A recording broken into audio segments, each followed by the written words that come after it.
heard someone creeping through the door.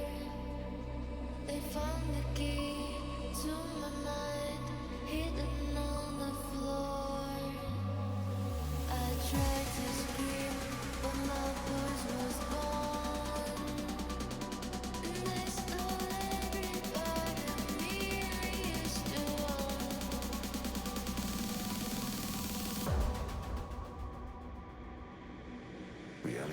Hello guys. Hope everybody's having a lovely evening. Let me see if my stuff works as it should.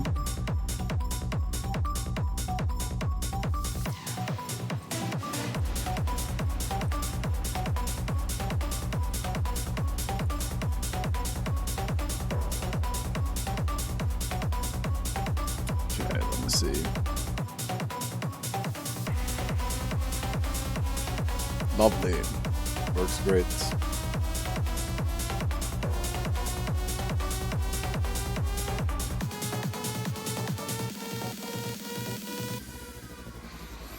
Okay. Good evening, everyone, and welcome to this first Shoutcast of the year. Today, I have something very interesting for you guys. There's not a whole lot going on in the scene of Mists of Pandaria. Who even knows what it's gonna look like when the race to World First happens for Siege of Orgrimmar?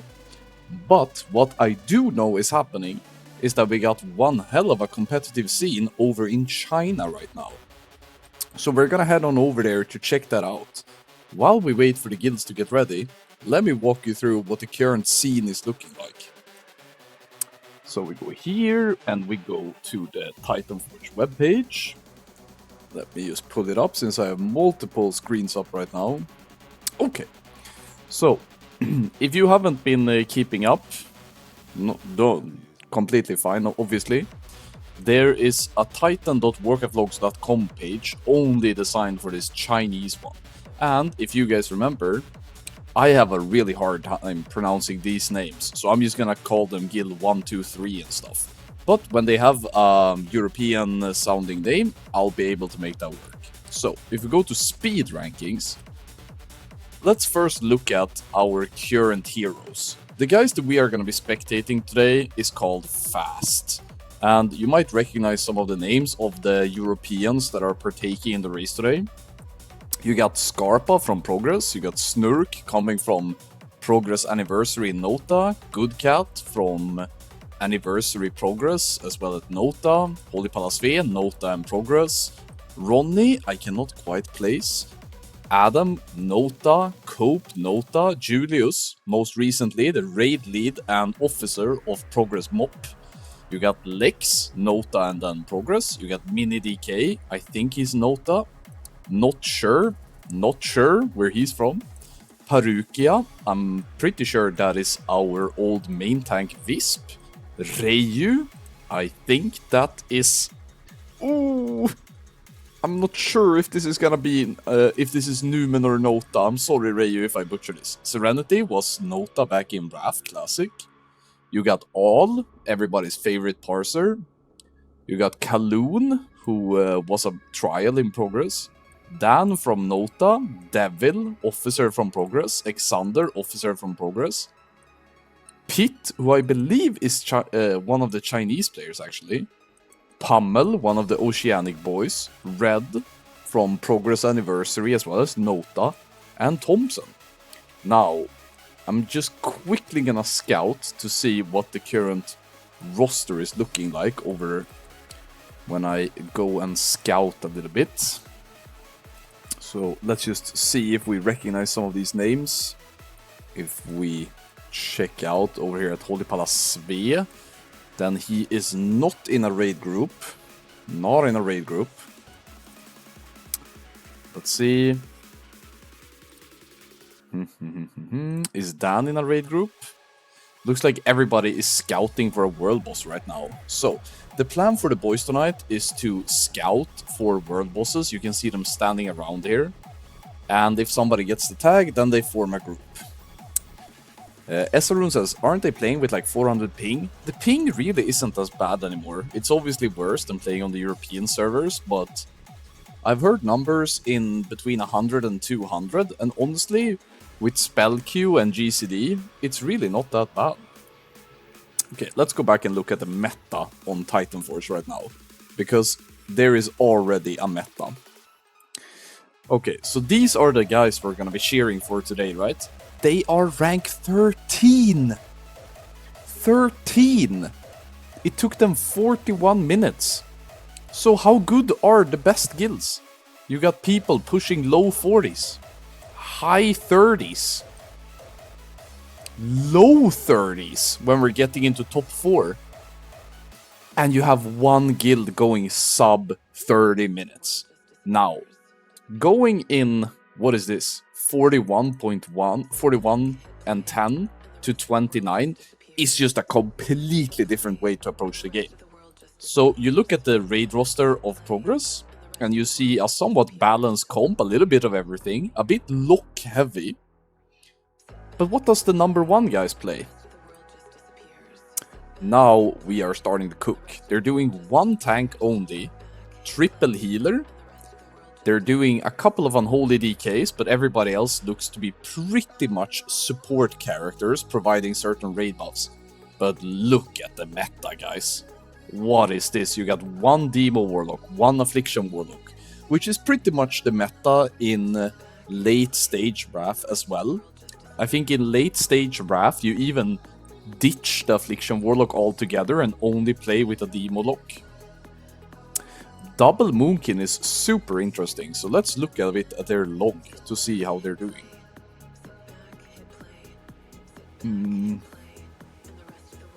Let me see. Translate. So, damage done overall can be quite interesting when you look at speedruns. Now, what most guilds are doing is that they're making filters to filter out mobs that you really don't need to do damage on. So some of these classes maybe are doing a bit of pad damage on non-priority targets. So for example, maybe the rogue is only hitting the important targets. So let's look at a fight such as Ragnaros, which is pretty much single target, kill the boss, right? And you can see on a single target fight where people are having their cooldowns, they're coming in, you can see that hunters are doing amazing. 8k DPS in only 205 item level gear. Whereas you have the bottom feeding people, you have Moonkins, you have Ret Pala, Demo Warlock, Combat Rogue, Feral, Shadow Priest, Enhancement. So everything looks a bit like it did back in Wrath, that you have these support classes at the bottom, and then you're having these hard stacks at the very top. This is on single target. If we take a fight that is a bit more... How do you say it? Mayor Domo is a bit cleave friendly. Then we have this situation instead, where hunters are just completely dominating. So hunter traps seems to be doing great. Lucifron, triple target cleave. Triple target cleave, such as... should be really good for Affliction Warlock, because you can keep your dots up on 3 targets and everything. But nah, you still have hunters just completely dominating.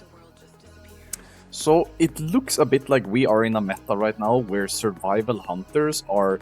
Look at the explosive trap effect. Explosive trap effect is their number 1 most damaging ability, I think similar to Fire Nova. Oh, look at that. The Enhancement Shaman isn't even Fire Nova that much actually. He's just cranking. Esarun is asking, so the classes are like Wrath, but the raids are the old raids? Yeah, essentially that's what's up. Let me pull up so you guys get a bit updated where you see what the different phases are gonna look like. So this is an old screenshot, but I think it's still canon. Basically, we are on the Chinese Wrath servers where they're doing some custom changes to items, they're making legendary items scale as you go through different phases. But think about it like this. There is one thing that is extremely nice about this. So, normally what happens is that you have expansion, right? And you have one phase that I will just call leveling, which is where people go from level X to level Y. It can be from level 0 to 60, it can be from level 90 to 95, or something like that. Then you have what I like to call the pre-raid time, which is when people are doing heroics, getting professions, the raids aren't out yet. And then you have phase 1, then you have phase 2, and then you usually have like phase 3 and maybe a phase 4. This is usually the anatomy of a World of Warcraft expansion. This is how the game is played. If you look at this graph, you can notice that when raids are coming out, there's usually a lot of new content, which are these spikes, right? There's new raids, there's new stuff to do. But the majority of activity really goes down in like these periods. Right after a raid is released, a lot of people are playing, but then they kind of lose focus.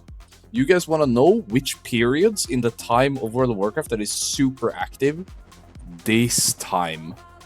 The leveling stage of an expansion and the pre-gearing stage of the raids usually have really high activity of numbers.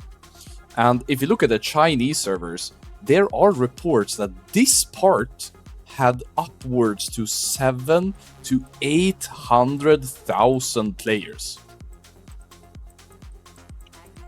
This was registered with a census plus data. So this is before, it's not logged characters, but 7 to 800k.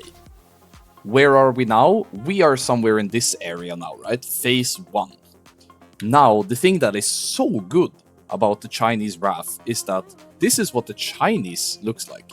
You have the leveling, you have the pre-gearing, and then you have 1, 2, 3, 4, 5, 6, 7, 8, 9, 10, 11. There are 11 raid tiers in this version of World of Warcraft. And these 11 raid tiers are, right now, we are gonna be watching speedruns done in Molten Core. But at some point, we're gonna get SSC and TK, we're gonna get Naxxramas, etc, etc. And what's so smart about this is that, let's be real, a lot of people don't really enjoy the downtimes in World of Warcraft when there's nothing to do. But if you are trying to cram in 11 phases of raiding, with maybe some world events and shit as well, the level of action on this version of WoW is extremely high. There's so much to do all the time. Because if you think about a classic timeline, each raiding tier is usually between somewhere like 16 to 30 weeks. They can't make these phases be 30 weeks each. There's no way. So I don't know how fast they plan to progress this, but this is gonna be a very, very fast timeline. So the leveling that happened before even this is gonna mean that you get a lot of value in terms of raiding. Now, I'm not playing on the Chinese servers because I find it's so troublesome to set up an account. I'm trying to scale back a bit on my World of Warcraft gameplay, but I think this is a very interesting, different way to think about how World of Warcraft should be played. To go from the classic 4 phases to doing 11 phases for one leveling session is really, really impressive. And like Danny is saying in the chat, we're looking at 3 years of content, and that's just the base game with some scaling adjustments. I think this is super interesting, and I'm very happy for the guys that are over there playing. And look, even if you're like me and you're not over there right now playing yourself, for whatever reason, I wholeheartedly hope that if this turns out to be popular and successful, that us Europeans and North Americans will get something similar one day. It will be very easy to transition back, because apparently this idea of the 11 phases is like the love child of Blizzard plus the Chinese providers of NetEase. Blizzard is very much involved in this. Some conspiracy theorists are speculating that the reason why Mob Classic is being so why they're so negligent is because Blizzard is over here focusing on this instead. There's a couple of tweets from people that are working at Blizzard that they are putting a lot of their attention on this version of the game instead. And honestly, I mean, I love Mob Classic, not gonna lie. I think they can just let Mob Classic run on its own, release VOD Classic, do whatever the fuck you want. if they manage to turn this into something good, I think this is my version of Classic Plus. I think people before all of this Titanforge stuff, they thought about Classic Plus as being like vanilla WoW plus content. A bit like, if you guys remember SOD, that SOD was supposed to be the Classic Plus. But I really think this is the future for WoW. I think this is Classic Plus. And the biggest reason why I think this has the potential to be Classic Plus is because the storyline is all World of Warcraft in its essence. I don't know if you guys ever thought about the lore in World of Warcraft, but essentially you have Warcraft 1, Warcraft 2, Warcraft 3 plus Frozen Throne, and then you have WoW, right? Which is then Vanilla, TBC, and then you have Votelk. Basically, these three games are heavily lore inspired by these three games before. The lore is kind of canon, the lore is very well thought out, the idea of the factions are at war, the game makes sense. What happens after this, however, is that Blizzard had to come up with like new ways to keep the ball rolling. And it just never really worked out, did it? Like, every expansion after Wrath felt a bit like, oh shit, so what we did back in TBC is no longer canon? Oh shit, so what we did back in Warcraft 2 in the strategy game is no longer relevant? So, what I really like about this is that it's cohesive. There's a storyline here, there's a world building that works. And the fact that we have like Vanilla, and let's see, where else do we have Vanilla? We got Vanilla, and this is Vanilla plus Wrath, I guess. And then you got TBC here, you got here you got Wrath plus TBC. Sunwell Sulaman, that is TBC completely. Then you got Wrath. Then you got TBC. Then you got Wrath, and it ends with the TBC. Like, you can make this work, and you can make new legendary quest lines that like travel the player throughout this content, and it would still make sense, and the world would still make sense. I think this is the way for Classic Plus. And I'm not like sponsored by anyone to say any of this, right? This is just me. I think this has much better potential to work out. That's all I'm saying. Okay, it kinda looks a bit like... Oh, let me see. That we're starting to get ready, doesn't it? Okay, can you guys type in the chat what type of classes you would like for me to watch today? What do you say? What classes should we be spectating? We have a couple to choose from. If I'm looking at the raid comp up here though,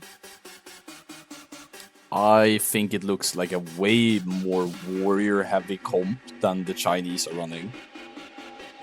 Got some Holy Pala, some Priest, some Unholy DK action. Yeah, let me know which class you would like for me to spec. There's only 2 speedruns today. And when I'm watching a Race the World first, I can usually jump a little bit between classes, but when we're watching speedruns, we need to like hard tunnel on one. Otherwise it gets too chaotic and it's very, very hard to follow. Send some love over to Lex. I didn't even see if Lex was... Oh, there he is. He's online, actually. Lex Feral Druid is streaming, huh? That's kind of cool. But isn't Feral Druid extremely shit right now? The best run... Oh, I guess it's tanking a bit. If we go and look at the current record, Feral Druid is at the very bottom. And if we look at the progress, old personal best, which is completely fucking irrelevant. Then Lex did good, but he was mainly swiping, and you could kind of wonder if that's a bit of pad or not. Let's look at Rag then. I mean, he was cranking on Rag, actually. Guys, I think maybe we watch Lex Druid. Wouldn't that be kind of cool, huh? Looks like they're playing double... Are they playing double Druid today again? I don't know what tank comp they're running, actually. I have no idea. Love to see some Unholy Blast. Then you're gonna have to find me someone to spectate, because I don't know. I don't know who to look out for, sadly.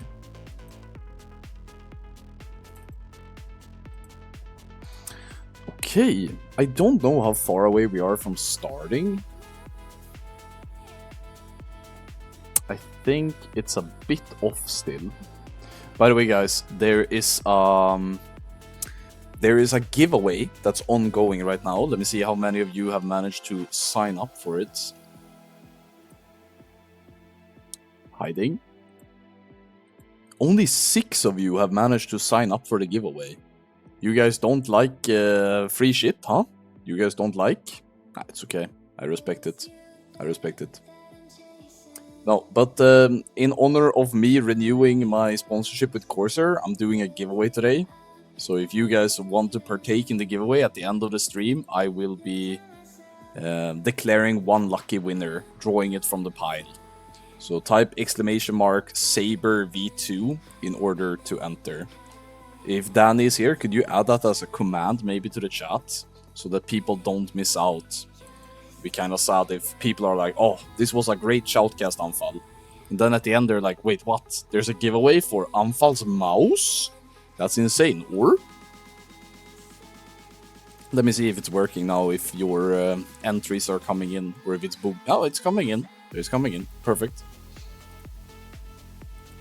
Esrun says, I need to win another Corsair product. Don't we all? Don't we all? The headset is still awesome. Which one do you won something last year, or is it 2 years ago? Was it the HS80 that you won? That's the headset I used to work with before I got this one. I really liked it. Yeah, HS80. Yeah, I loved that headset. It was great. Shit was great.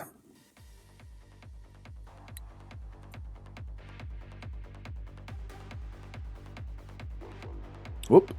Whoopa.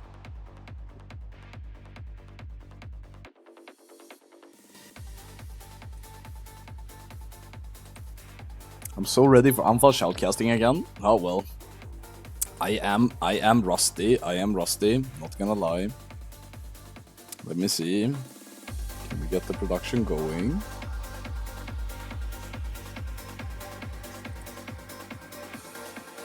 Is it correct like this? Yes, perfect, perfect, perfect. It's kind of hype. It's kind of hype. I'm not gonna lie.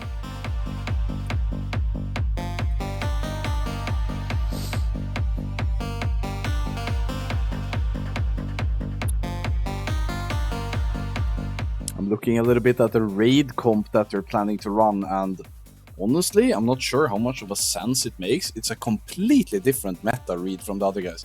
I think I need to be ready. I can't sit here in the studio. I need to be like right here, dude, and be ready to start the speedrunning music. I think in honor of the fact that we got Nota plus Progress plus NA Finest, I think I have to actually use an old playlist. I will be using the Ice Crown speedrun playlist to start this season. And if this turns out to be something enjoyable, I'll probably cook a couple of new playlists as well, but you'll probably recognize almost every song that I'm gonna be blasting today. Which headset you run nowadays? I got a Void V2 headset, another one of Corsair's premium headsets that they got out last year.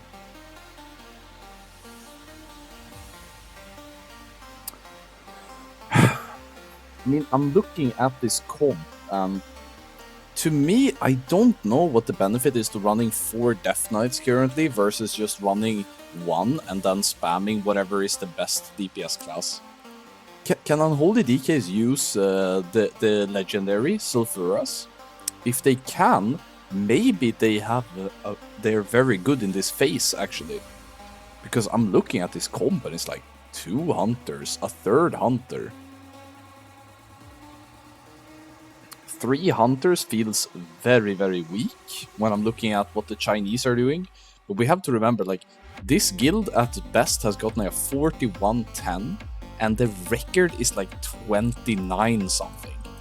Like, these guys are gonna have to do an insane improvement today to get close to rank 1. And maybe I'm a bit harsh on them, but I don't expect these guys to do anything else than compete for number 1.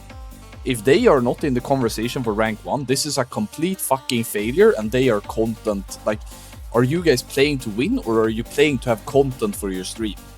I'm not fucking kidding. Like, if you're one of the players down here right now, if you don't play for rank 1 over in China, did you really just hop to whatever is cool and new so that you could get a lot of viewers? Or did you do it to fucking win? Play to win or quit, in my opinion. There's a couple of content creators in this roster for sure, but there's a lot of gamers as well. I send you on Holy DK Poov since somebody asked. Yeah, let me see. Arcos? He's a guy in this community, no? Oh my god, his UI looks clean, actually. Oh, imagine if he has the speedrunning week aura up here as well. This is very enjoyable, actually.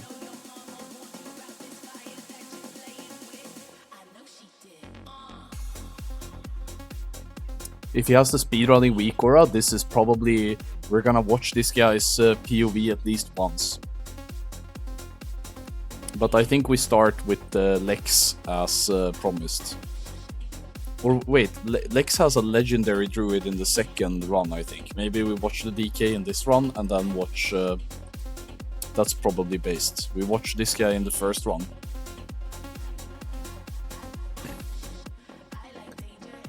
What's his quality? Here, source quality. Oh my fucking god, it's incredibly good quality, or? Somebody give me this guy's stream settings, or? What the hell? This is clean as fuck. Almost, it's not pixel perfect down here. You see, this down here is not great. But it's, I mean, this looks kind of hot, actually. Alright, let me see. NTW says, do they have raid-wide Lust on that server? I don't know anything about it. Yeah, you can think about it just like playing Wrath. It's just Wrath, but there are 11 phases instead of 4, and there are some legendary items that have scaling item level. Maybe Jebber can fill me in if there's any other major things. The other thing that is big is that the developers of this version of WoW are very actively trying to, like, switch up a little bit which classes that are powerful. So I don't know if they're gonna be able to do it successfully, but that's what they're trying to do. Change racials is also big. Yeah, they try. I mean, there are a couple of like custom changes for quality of life, but I'm not sure it's gonna make much of a difference for the competitive side. Have you seen both spell hands and two hands are cranking in China? Yeah, I've seen it. I sadly think that playing two-handed enhancement shaman is very lame and very boring, because it gives you a weaving window that is like twice the length of the spell that you're trying to weave, which is incredibly fucking like Resident Sleeper. I think enhancement shaman is very fun because dual wielding and weaving is insane gameplay, but playing with a slow two-hander is... It's just a dumbed down version of Kata and Shaman, I feel. Two-hander is very high ping friendly, to be fair. That's probably you coping a little bit, but I agree. It's probably good for the European Enna Shamans that it is this way. But, okay, so some Enna Shaman speculation, no? If you have like Kata Enna Shaman, and now you have the Wrath Plus, the Chinese one. If you wanted to weave in Kata, you had maybe a window of 2.6 weapons. If you want to weave in Wrath Plus, since you can use two-handers, you usually have weapons that are like 3 to 3.7 speed. So, let's say you had this is your swing timer, and then your cast timer is maybe somewhere between 2.5 to instant 0.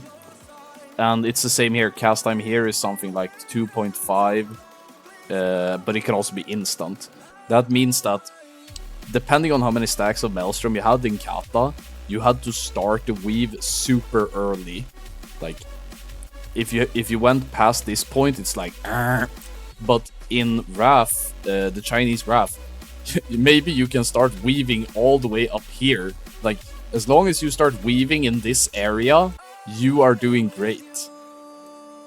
And that is very noob friendly. Whereas in Kata, you have to start weaving in this small window, which is maybe like 0.1 to 1.2 seconds. But here you have like a much larger window. So I sadly think that this version of Enhancement Shaman is for people with Parkinson and high ping. But this version of Enna Shaman is for people with a lot of caffeine in their body and maybe some like unrealized potential in real life that they're trying to compensate for by weaving a lot and looking at cast per minute in Warcraft logs afterwards. Cop says, two-handed weaves lava burst too? Yeah, they do. So if you think about Mop Enna Shaman and you think about Wrath Plus Enna Shaman, we got Elemental Blast, whereas they have basically Lava Burst instead. So it's basically the exact same gameplay, but in Wrath Plus you use Lava Burst, and in Mop you use Elemental Blast if you play that spec. So if you're playing Mop right now as an Enna Shaman, you can probably go over to Wrath Plus over in China and do really, really well, because it's essentially the same playstyle, but just less buttons to press.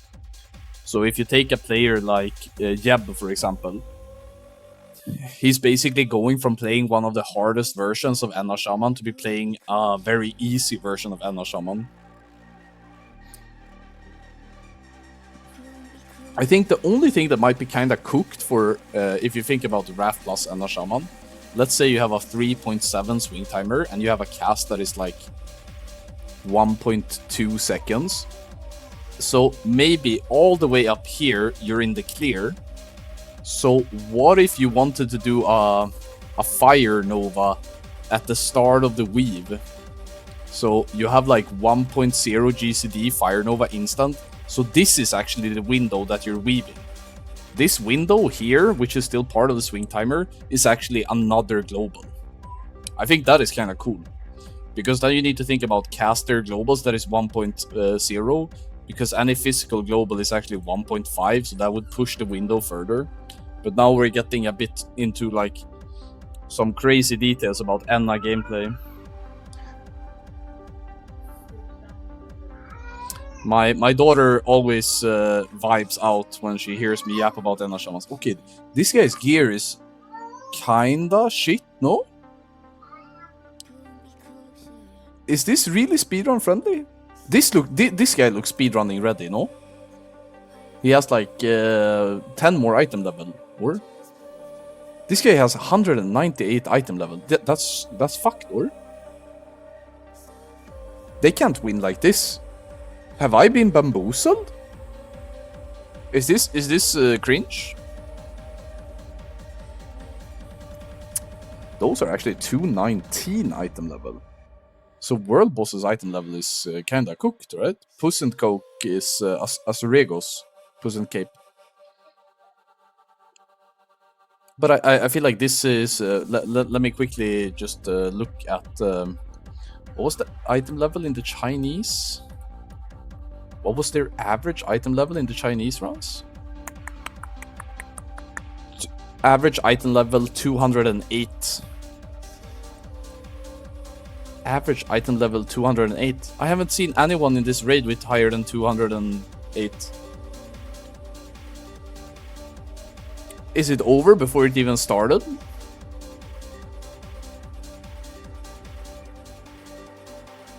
I was promised a competitive speedrun, and I'm starting to think that I've been bamboozled. Fessix Pocket Watch based. Fessix Pocket Watch, very good ability. Love that, love that. What? I think they're going over stuff, so we're not really close to starting yet. Alright. I actually prepared a little bit of a quiz, but oh my god, my daughter is super yapping. Hold on. Yeah, you guys are just gonna have to make do. She is eating a toy and watching. What are we watching? Married at First Sight Australia. Not surprising that she's. I would also be yapping a lot actually. Holy shit! Married at First Sight Australia. I'm actually very happy to be sitting here right now. Good job, me. Poxy says, take note hype, we're just missing Anderson, then Raph is back. Yeah, but the item level diff is too much, man. They cannot win if their item level is this low. I hope that this is just a warm-up run, and then the second run is where the big characters come in. Can somebody from Fast please assure me, calm me down, whisper in my ear that it's all gonna be okay? Because I'm a bit scared right now, not gonna lie. Please tell me that it's gonna be okay.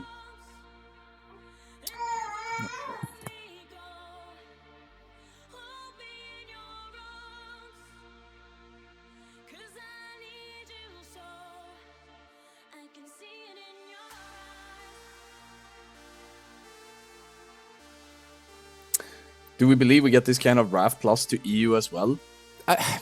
They haven't really said anything, but they would be stupid not to, right? But then again, I have been blindsided by Blizzard's own stupidity more than once, so I don't really want to say anything, because I don't have any information that you don't. Yeb says, not sure we have a full BIS raid like the Chinese already. But how many weeks do you have? If they're gonna cram in 11 phases, you don't really have much time, do you? Like, where do I type? 11 phases? If you do, like, 8 weeks, that is already 1.5 years. So 11 phases, maybe you do, like, 15 weeks per phase? That's 150, 165 weeks. That is 3 years for 3 expansions worth of content. That feels slow. I think we're gonna land somewhere around 10 to 12. Just based on my vibes. Like, this is just based on vibes. And which week are we now? I know it's Christmas and everything, but it's like weeks 5, 6 now or something, is it? I think rumor is phase 2 coming at the end of January, which would make it like 10 weeks. Okay, that goes pretty much in line with what I was thinking. That goes pretty well in line with that.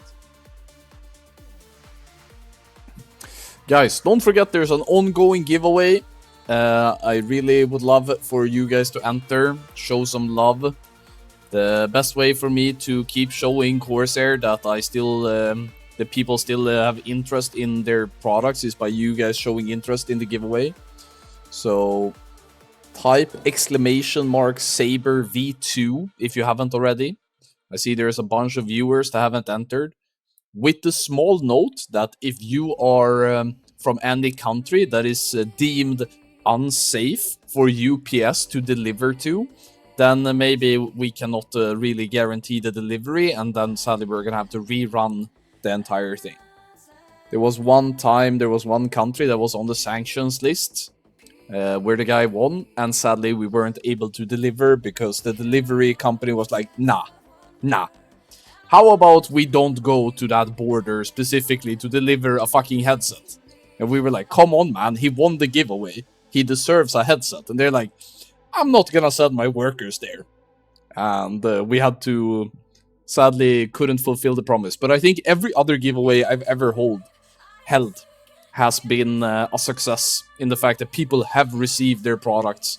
And I think people are in general been very happy about it. So I'm very happy to be staying sponsored by Corsair. It's great. It's very fun to be able to provide this. I wonder how long they're gonna yap about this, because I have prepared a quiz as well, actually. You know these little quizzes that we do? I actually prepared a quiz, but I'm scared to start it because we're gonna miss the actual speedrun. So I can't really send it right now. Newman Core, huh? My guy has a Newman Core weak aura. Do I really want to watch this guy? Isn't it dangerous to use /use and then the name of the item if you're playing on a Chinese server? Isn't it better to use the ID?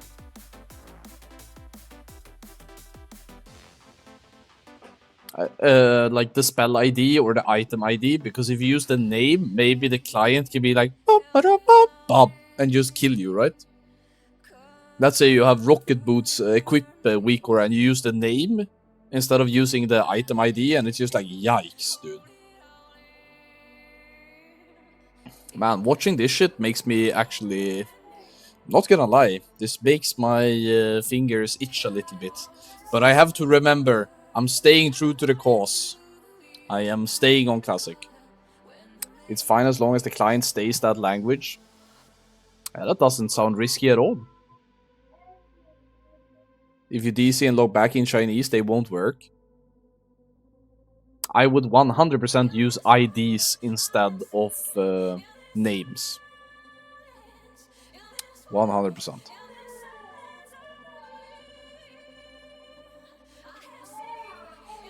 Alright, as we're waiting, because it looks like they are like sharing important macros and stuff, as we're waiting for that, are any of you guys over there playing on the Chinese servers right now? One of the latest things in the Holy Death community is that people have started to level as Alliance on this server. So I know that Holy Death and like 5-10 others from that community have started to casually level there. As raids get a bit faster and faster over in tier 15, this is what they're focusing on instead. And I know a bunch of progress people that are over there. But the Holy Death Chinese GDKP is that probably gonna happen. But I feel like if I level on the Chinese server, I would much rather play with this group of people than with Holy Death, you know? Yep says, I'm getting my third Enna raid ready. Ow, bro. Ow, bro. But one thing that is a bit scary for Enna, I guess, is that Enhancement Shamans in Wrath are, relatively speaking, at their strongest at the start of the expansion. Because there's basically three vectors that you can twist when it comes to balancing and relative raid performance. Number one is that you can get better gear than everybody else, and that just makes you overpowered, but that's very hard when everybody has the best available gear. The only thing that can make you more powerful than others is if your class has some sort of legendary or item that others can't equip, like Shadowmourne, for example. The second thing is that you can either have classes that have a very high spell coefficient or attack power coefficient, meaning that their abilities scale with item power. So as you get more and more stats, your lightning bolt will hit for a fuck ton. So at the start of the expansion it's kind of weak, but towards the end of the expansion it's really good. The third vector is on the opposite side of that. You have really good base values on your abilities, meaning that even if your gear isn't that good, as long as you have really high casts per minute, you will still do a lot of damage even early on relative to others. This is true for Enna Shaman in Wrath. Enna Shaman has really good base damage on abilities, but the abilities don't scale that much with gear. The only thing that really scales with gear for Enna Shaman is like auto attacks and wolves and fire elemental, but not to the point that is really better than any other class. So I actually think that if Enna Shaman is struggling to get raid spots in competitive Wrath Plus right now, where there's a two-handed legendary that you can use, and then it looks really fucking rough, man. They need to make some sort of insane adjustment to the class to make it viable down the line. The meatball gameplay with lava bursting and stuff is really cool, but it's not gonna save the class. Lava burst also has like The thing that's good about Lava Burst is that it has increased critical chance. But if you're already crit capped, let's say you have over 50% crit chance, and then you get another 50%, it's like, oh great, I got 106%. What they might want to look into actually is making Lava Burst scale so that if you have more than 100% crit, then the extra crit percentage should go towards the crit amplifier instead. You know, a bit like Teamfight Tactics, that if you have a character with over 100% crit, any extra crit gets added to the critical extra damage. That might be a way to actually balance the class to make it scale with gear. Yep says Lava Burst is already 100% crit if Flame Shock is on target. Yeah, I'm talking excess, like anything beyond those 100% should go towards crit amplifying to make the spell scale with gear, I think. And still stay true to the nature of the spell rather than just going for a flat amplifier with spell damage or something. OAW says Chaos Bolt is like that in MOP. Yeah, I think that's a really good... I think that's really good class design. It would work for Enna Shaman as well. I think that's interesting. But in the case of Warlocks, it gets crazy at some point, right? When Warlocks have access to tier 15 bis and better, it's stupid. It's stupid how powerful that class is. Dahlia says, it seems like they want all classes to be good. They're buffing Sub-Rogue a bunch this week. I think it's in general really positive that let's say you have a class, so this is Rogue, and Rogue has 3 specs. You have Assassination, you have Sub, and you have Combat, and you're seeing like 80% of the player base going for this, and then there's like 10, then it's really good to focus on these 2. I really think so. But if you have... they're going out, probably to reset the patrolling path. So if you have instead something like this, and the dream is that you have obviously 33% of everything, so people are enjoying every spec is viable, then what you want to look at instead is relative performance, like RP is a word you can use for it. And the relative performance should be that you take one class, so if you have again, like this is just basic game balancing, right? you set one of them to be the norm, so you take the most popular one and you set that as 1, and then you look at the relative performance. So maybe Sub is doing 0.8, or maybe Assassination is doing 0.9. Then what you should be doing is that you should be buffing this. The only reason you would be nerfing this is if it is relatively stronger than other classes. So there are some really data-driven ways that you can improve World of Warcraft class balancing. The problem is that we never hear anything about like Blizzard when it comes to data-driven insights. They're always just yapping about like class discords, opinion, what the community wants. Like it's some sort of fucking democracy. Just make data-driven insights on how to improve the game, bro. Okay, let me see. There are 4 people waiting outside. Everybody else is inside, I think. Is that Murphin? That's fucking Murphin, dude. Take note. I mean, there's a lot of semi-famous people in this roster, that's for sure. I wonder what they're... if they're gonna summon these people, or how come that they are on the outside and the others went in. Could it be some sort of skip that's ongoing? We need to check real quick. No, just chilling inside, whereas these people are chilling outside. Is there a good reason for this?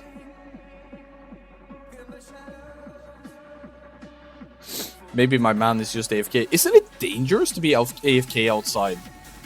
Are they playing on a PvP or PvE server? Isn't this scary? He's the only guy outside. I'm like having PTSD from playing on Gehennas. I'm like, is this guy gonna get kidnapped or something? Okay, he's back. No auto gossip week or Okay, the path that we're gonna see is most likely gonna be very similar to vanilla speedrunning. Now, if you didn't watch the Race to World First, which I covered, what we're probably gonna see is a lot more trash being cleared. So just pulling this, they're gonna run to the sides. Gonna do some sort of reset here, I would imagine. This is usually where the speedrun starts. Like this little place down here. So it looks like they're trying to reset the trash. You can see the tank down here, chilling. Okay. Got some combat bug as we wait. Okay, guys, what do you think?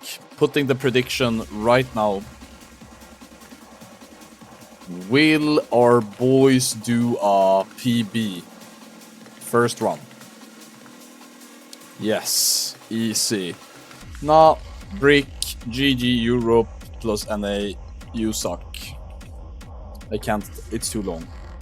You guys have 2 minutes to place your bets. I don't know, if this was Dragon Ball, I would tell you to raise your hands up towards the sky and give your energy. Then I realized that we live in a much more cynical world where I don't believe in energy transfers like that. So we do the second best thing. We put our Anfal cryptocurrency where we think this is gonna go. Don't vote with your brain, vote with your heart. For the boys. Or against the boys. Believers, doubters. We're all here in the name of fun, aren't we? Okay, this is one of the songs that I was hyped to play today, but I sadly will not have it in the playlist. I'm just gonna drink a little bit.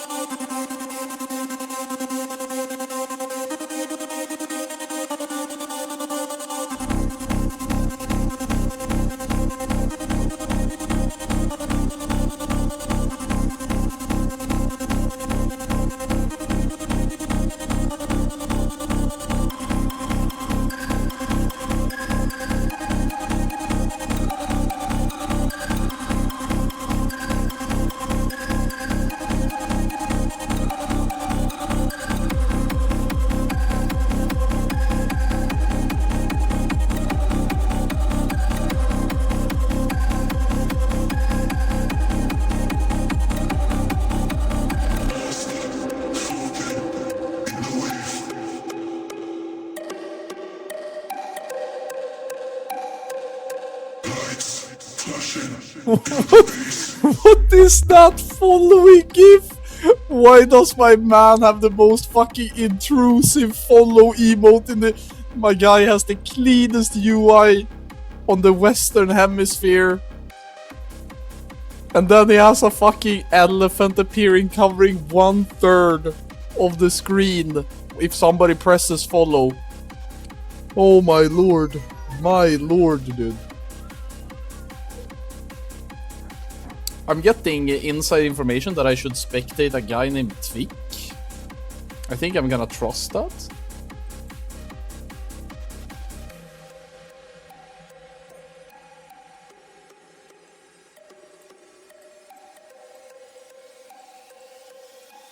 This is a rogue, I think. Is this guy cooking something?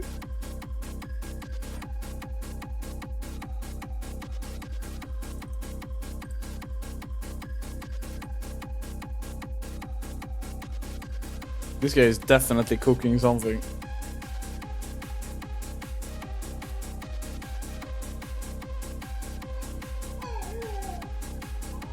My man is definitely cooking.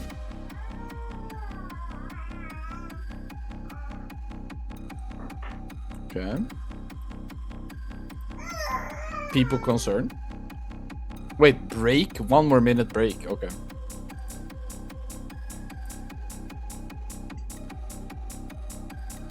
Is he a druid or a rogue? I can't fucking make sense of the color. Is that a yellow or an orange? It's a rogue, right? I'm pretty sure that's rogue. Yeah. Yeah, that's a rogue, alright.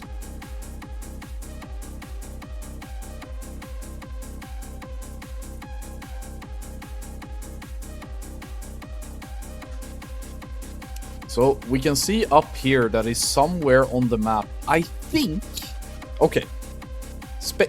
I'm speculating a little bit. Because I don't have anything that I can leak you guys. What I think is being done is that if you are on the outside, you can use like Eagle Eye to jump around on the map to scout parts. Because when you scout and discover parts of the raid, what happens then is that you start pathing for patrols. So what I'm wondering is if this guy is right now trying to like start patrol timings, take the summon, and based on the position of certain patrols, they will go based off that. It is something that I also used a lot in Sunwell Plateau speedrunning. It was used in tier... I would say tier 8 and tier 8 as well. Did we use it in Firelands? I don't think so. I think it was mainly used in Sunwell Plateau and tier 8. The reason why it's not used in every raiding tier, like why only use it sometimes, is because if a raid has a clickable portal that takes you to another place inside the instance, like in ICC, you know, there's these teleporters, then you can't really scout, because you need to zone in through the portal. Even if you would find a way to, like, scout the next part of the instance without taking the portal, maybe the mobs haven't even spawned until you click the portal to get there. You see what I mean? So it's not every speedrunning tier where these type of scouts are necessary. I personally think that these type of things are okay, but they get a bit tedious. Like, this guy has been away for a while now. I'm speculating, but if he is doing what I think he's doing, this can take a while until everybody gets comfortable with it. Wasn't it really big on AQ? In AQ, scouting for patrols was mainly about getting good patrol RNG. You wanted to spawn certain packs that you needed for trash requirements that would have the ideal composition. I'm not sure if it was about patrol timings per se, but maybe that was a part of it as well that I'm just not as, what do you say, up to date on. Pulled in 20 seconds. Oh my god, it's happening.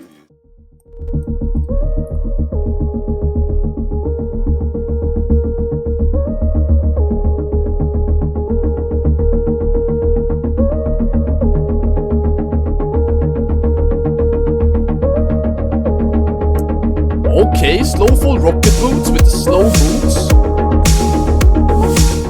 Okay, I love it. Let me know if the audio is in a fine volume right now. Let's see. Let me get my back up. There I am, dude. Okay, so we're seeing multiple pulls being sent in here. The tank is dropping low, but it's well managed. Can't really see any raid CDs, but I would suspect that a lot of it is being used. Down here we can see on the damage meter that Seed is doing a lot, as well as the Fury Warrior managing to really push. Dragging the boss, no downtime between these two packs. Great. Core Hound coming in. The Core Hounds are susceptibly dangerous, actually, in this tier. I think the Core Hounds are probably the hardest trash in here. Clicking the food to give to his little ghoul. Very nice. Let me see if they kill the Core Hound. They can drag this Molten Giant further. They decide not to. They want to drop combat here. One Annihilator being pulled. Okay, lost maybe 1-2 seconds there to not being fast enough with pulling. Rogue is dead. We don't know if this Rogue being dead up here is a mistake, or if it's actually part of it, similar to Naxxrama speedrunning. This is super interesting, and I'm very excited to see. Looks like they're going anyway. Panic Inc. Okay, we got Magmadar coming through. The Rogue has indeed pulled Magmadar. So the Rogue dying, possibly part of the strat in order to get him to reset. I like it, I like it, I like it. We have one more boss up here though. We got Lucifron, remember? Rogue is running back in. No soulstone.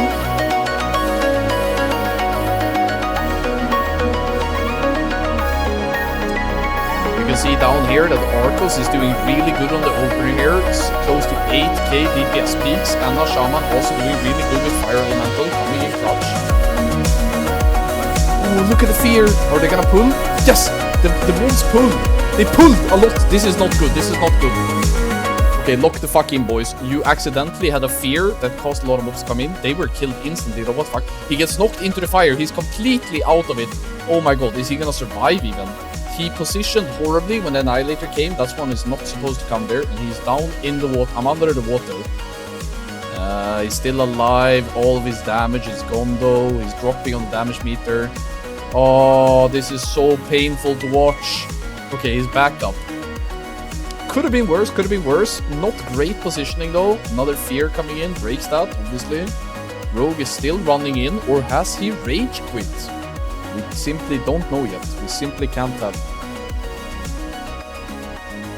It's very important that the two tremors that they use really gets used here. This fight is taking so long. Is this fight supposed to be this long? I feel like the boss should be that long time ago, no?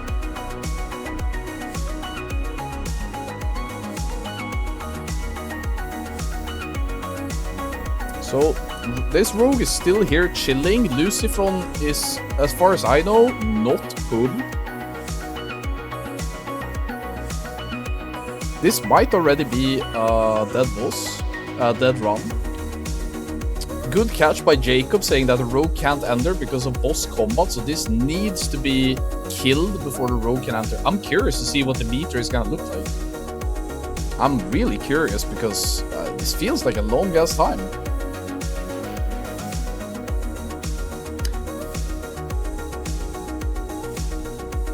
Maybe they're doing a different path. I tried before this to watch the Chinese, how they did it.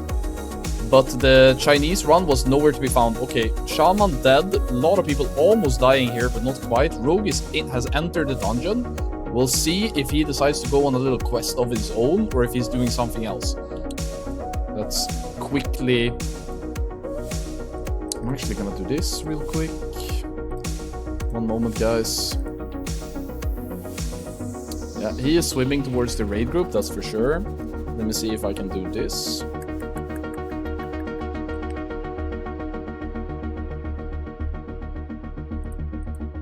Okay, so pulling the core hounds. Going well, going well. Okay, let me see if this works.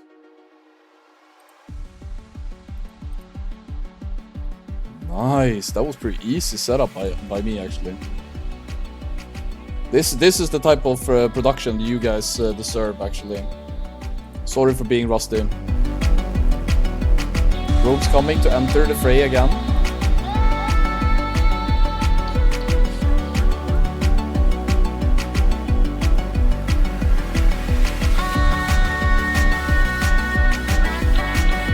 Okay, we're back. So Rogue's back with the group.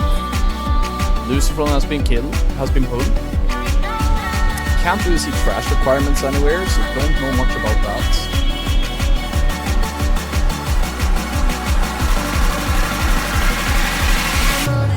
Let's see what the timer ends up looking like here. Oh, this song is so blasted.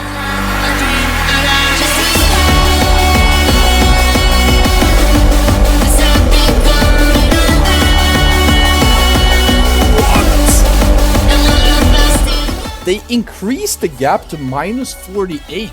What now? Okay. This is actually hype as fuck. Because this is an undergeared raid. Are the Europeans and NA here to just completely dominate the Chinese? Let's see if they do any cool skips here.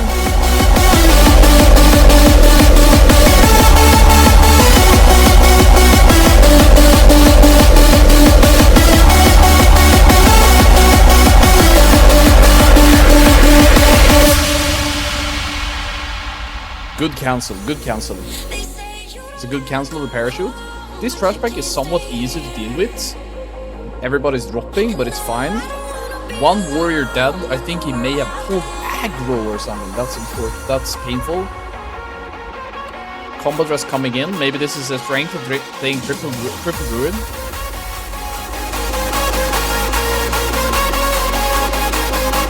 Let me see how big we go here. Okay, so Ancient Corehound together with double Firelord should be okay. I think Annihilators plus Corehounds are the scariest. You see how they just completely burn down the dog. Okay, boss has been pulled. Feral Druid pulling boss.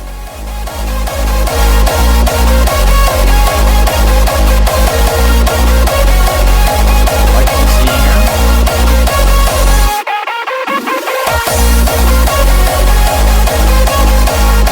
It's really important that they stay within this corridor and don't accidentally pull trash that they don't need right now.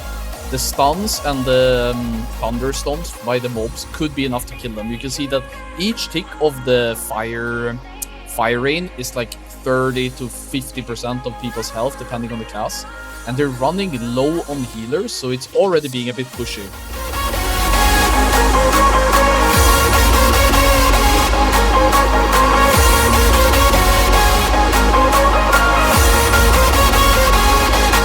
You see down here on the debuffs that a lot of the melee are having 5 Sunders on them. Yeah, oh, he barely survives. Good job, Kaloon. It's really important that they don't pull any of these mobs, because if they take any more physical damage, it's so over.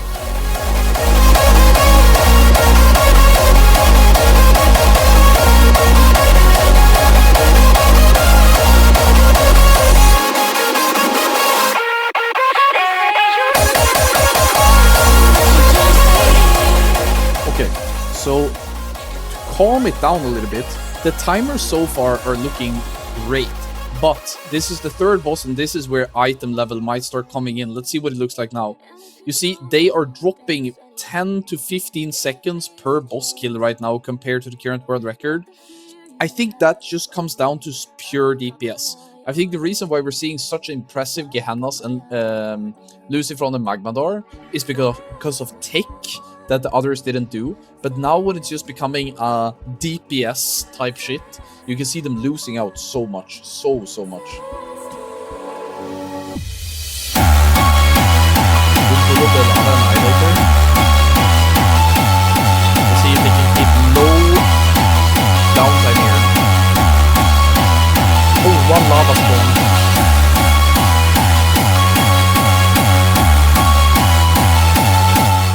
Because of lava spawn, they don't really dare to drag, so instead they lost maybe 3 to 5 seconds there to poor dragging of the boss. This trash pack is a bit dangerous. Oh, a Corehound as well, so they're doing a quad pack. And they're doing second Corehound as well. I think that's intentional. They are just fucking sending it on this Corehound. Let me see if they can do it though. So high. Okay, so we're seeing a decision here to go for the Ancient Corehound rather than going for Gar, which is interesting because this path right here is the path that they're going to take after Gar anyway. And they get the mechanic as well, so they don't manage to kill it fast enough, which is somewhat annoying for them. Okay, let me see what they do here.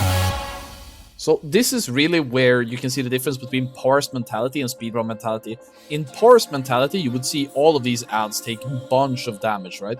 But when you are speedrunning, it's all about the priority target. It's all about gotta. Everything else, irrelevant.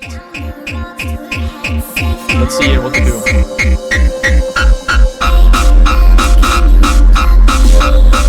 The unholy DKs are killing the box by passive.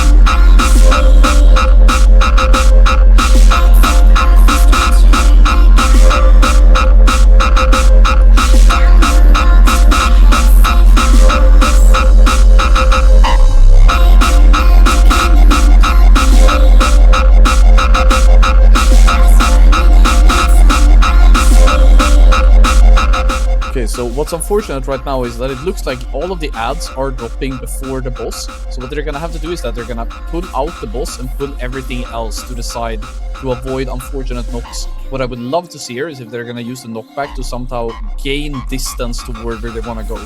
That would be so awesome. What this means is that they will kill the fire swarm, get knocked towards where they wanna go. No, they opt out to... Oh, they get knocked the wrong way! This is disaster. At least they didn't pull these, but oh my god, that's so shit. Oh, that's like the worst, bro. Oh, that's not what you want to see. Well, it is the first speedrun of the year after all. I think the timer might turn red here. I'm super doomer right now. Slice DX says, would you mind turning up the music a bit more? Sorry, I can't. It's on max. Sorry. If I could, I would raise it even more, but unfortunate. Minus 18, they gain 4 seconds here, actually. Very, very good considering the item level diff. Love that, love that. Okay, are they gonna use the fire swarms? Are they gonna get knocked the correct way? Oh, they're running out like little pussies, bro. You should have done it. If they would be flying right now, that would be faster than running. Just saying. Orlando dies? Okay. No really interesting... Oh, Rocket Boots pulling 2 packs. Okay, double pack, maybe possibly skipping this. Are they gonna pull Baron Geddon with this trash or not? Are they gonna try to get a Core Hound solo first? That's a Lava Surger. They got a Core Hound, they got 3rd pack coming here. This pack seems somewhat underwhelming. As I say that, the Rogue dies. Might have been a little bit of a fan of knives accident. Melee team taking a lot of damage here, losing a Lando again, losing another warrior again. The warriors are really not coming in, not having the best of runs, dying a little bit too much. Oh, they are out of combat rests, meaning that they have to go through the painful execution of resting for like close to 10 seconds. The haste rating is really low in phase 1, so it takes a long time to rest. Okay, so how long do they wait here? Right here, they would like to go straight, but mana might be an issue as well. Here comes Baron Geddon. I would say like somewhere around 6 to 8 seconds could be gained there from just chain pulling. But possibly they are gated by mana. When I look at the mana though of the players, it looks really good. Like the Discipline Priest is like full all the time. Holy Palasvea doing great for himself as well. DK staying in. This might be where DKs have a lot of value actually. Rogue's doing really good on the opener here. Moon King closing in on 9k DPS single target. Is this a version of WoW where Moon King is actually somewhat viable?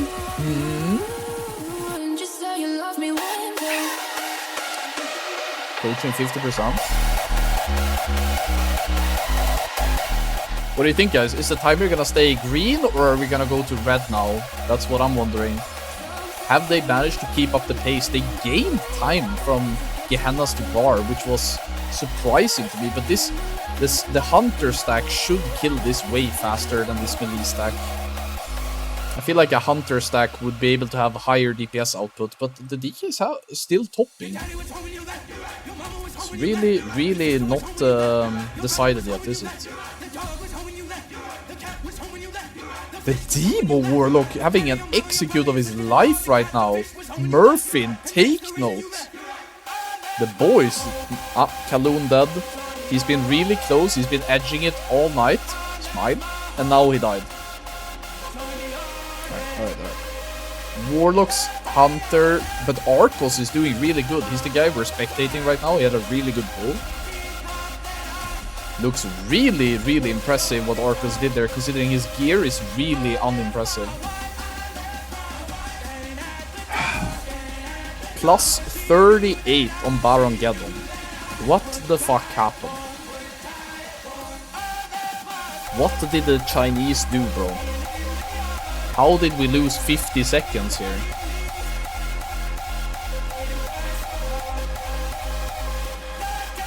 Makes no sense.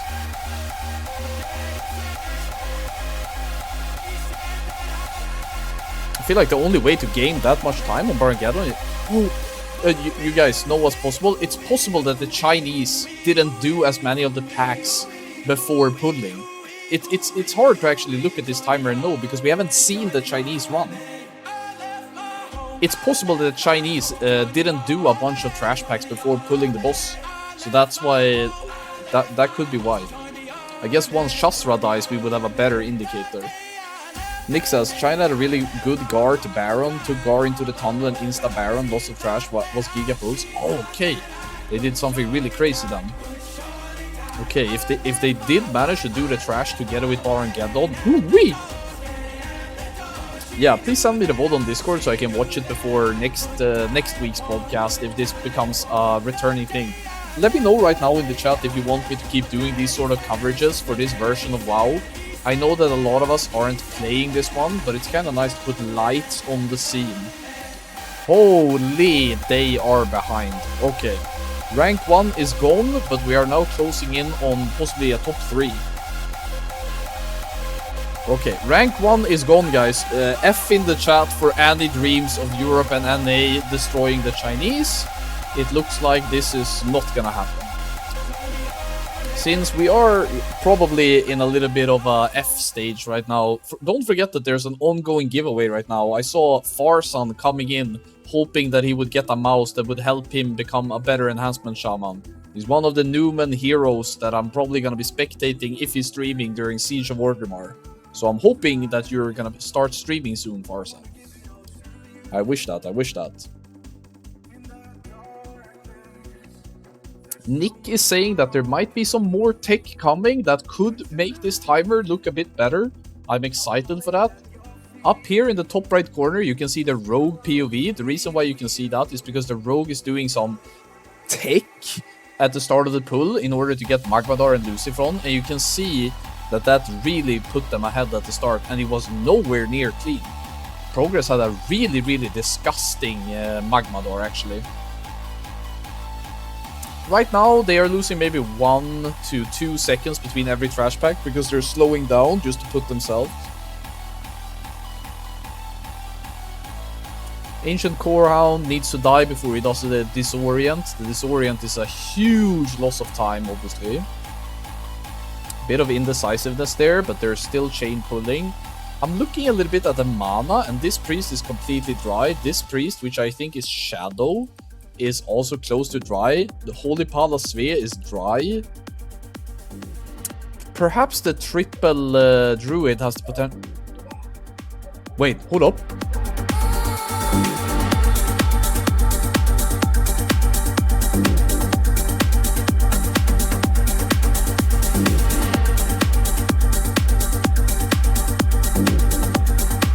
Okay, so it looks like what we're seeing is that they clear some of the trash leading up to I forget his name. Not Gehennas, not Lucifron, not Shasra.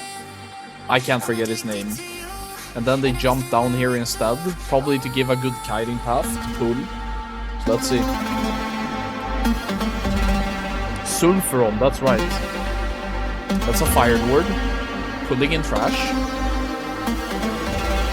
You can see that above the nameplate, you can see the name of the character that's being targeted. You can see the armies are doing a lot of value for the group right here. Army is currently tanking the Ancient Corehound. It's tanking the Core Rager. It's tanking the Lava Spawns. Maybe this is a bit of an underappreciated aspect of running so many DKs, that you can get such high value from Army off tanking. The damage down here is a bit of a lie. There's a lot of padding going on here, which are going into mobs that are not priority targets. It's gonna be super interesting to see what this 1 minute of being behind is gonna look like once this guy is dead. Another Fire Lord is pulled, trying to meet the trash requirements.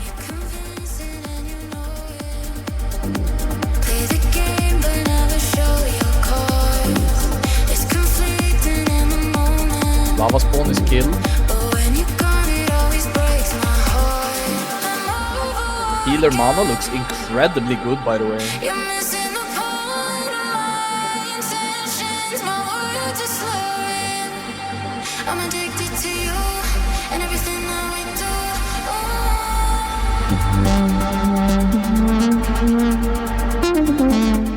Okay, they are slow dragging now. What I'm curious to see is that they have to get Sulfuron. Is Sulfuron gonna come here, or are they gonna run to him? I feel like one of the biggest benefits of doing this positioning is that you can have Sulfuron come in. If you have to run down all the way to meet him now, it's kinda bad. Another Lava Surger has been pulled. Good shielding coming out from the Priest. You can see the shield debuff on the nameplates. This POV is actually really good spectating. Oof, lost another 55? Okay, here comes the boss, but it's a tad late. Lost maybe like 10 to 20 seconds because of this. A lot of spells being casted.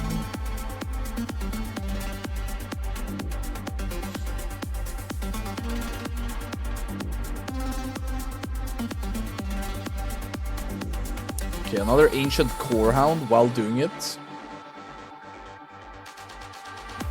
I feel like once we're starting to get into these like focus the boss type situations, and it's not so much about tech, then the item level difference between this run and the current world record might be very, very painful.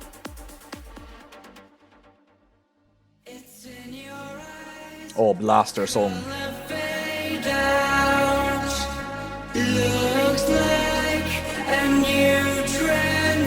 Killing the priests. Starting up and shaking your ground, turning your head to see a new day calling. Does it feel like a Okay, so they're gonna drag the boss up and then have the boss Major Domo spawn, most likely. Doing damage while dragging here, that is definitely favoring a melee comp.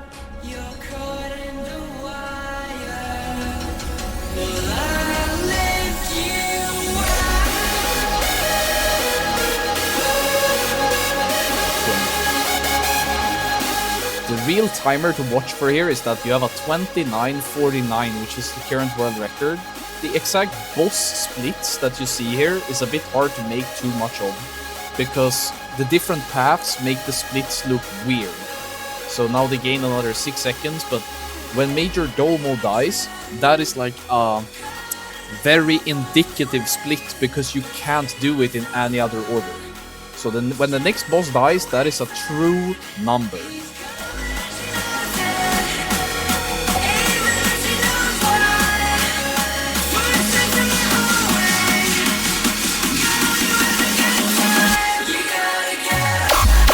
Really good damage coming in here. There's no real padding here, you just have to kill all of this.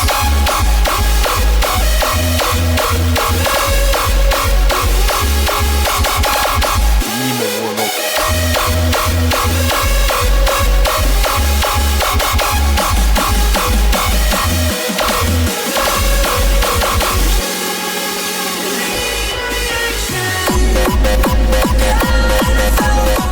Okay, so this spell reflection is very awkward to the comp. I'm expecting that the Hunter trap probably goes through all of it, which makes it super annoying. Rogue dead again. Yikes, dude. They have combat rush back up, I think. They're trying to rest him mid-combat at least. Shield ability, another 3 seconds. Oh. With a little bit more gear, they would skip this spell reflection easily. Oh my god, did a heal go through?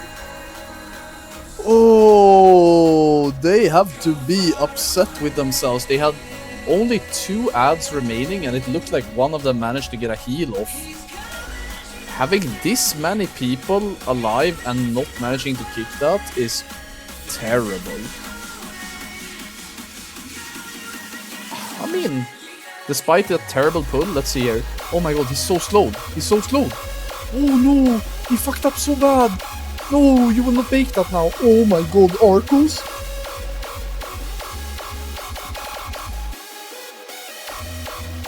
Okay, I think this guy Arcos has real potential, but he has some speedrunning homework to do actually. Oh, the rogue is already over by Rag, starting it. Delia says, it's not a kick, you have to kill them at the exact same time or the last one heals to fully. Okay, then it's not as bad as I made it out to be. That's a good catch from you.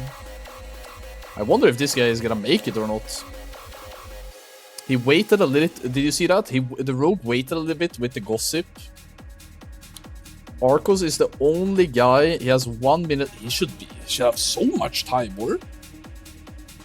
I think he will have at least like 8 to 10 seconds. Easy. More? I feel like this is so free. Why did they wait?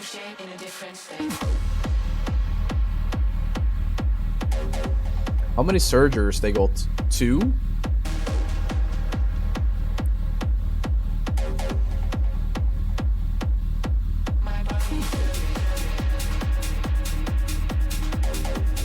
Here's one. I think they already killed one before.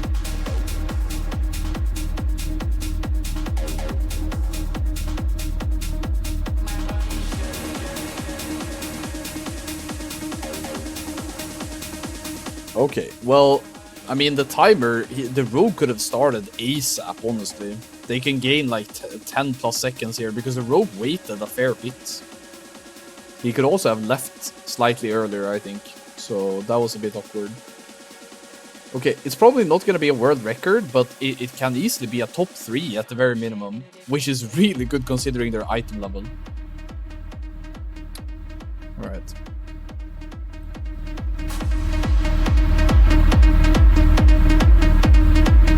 And a shaman on top, boys!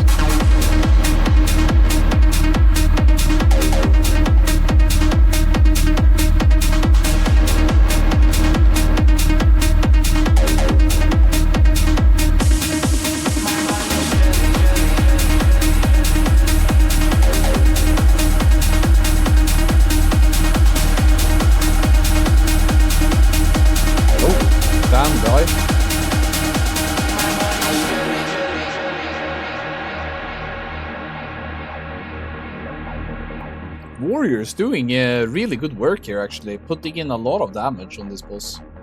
It's nice to see, it's nice to see.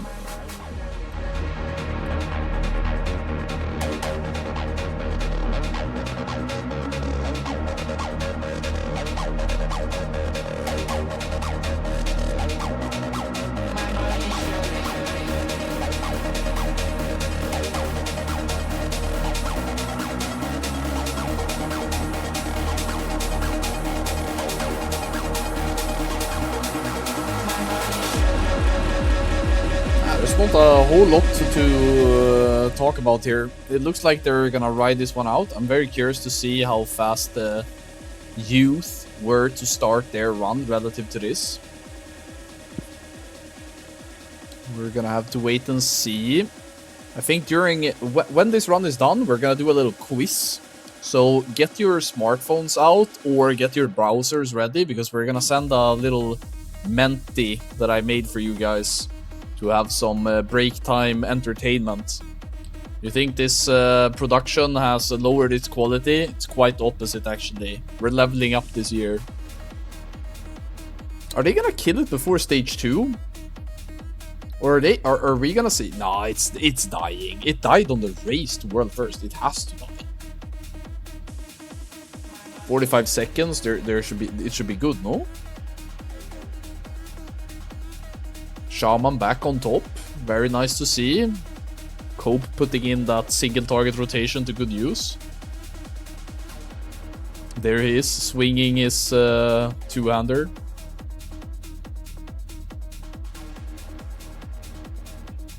What a guy. DKs can pre-AMS the knockback, right? I'm pretty sure they can.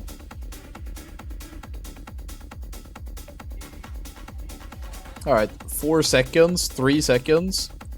Alright, that's they gained the time on that terrible ragpull. Okay. Well, I guess the current Molten Core record really isn't all that, huh?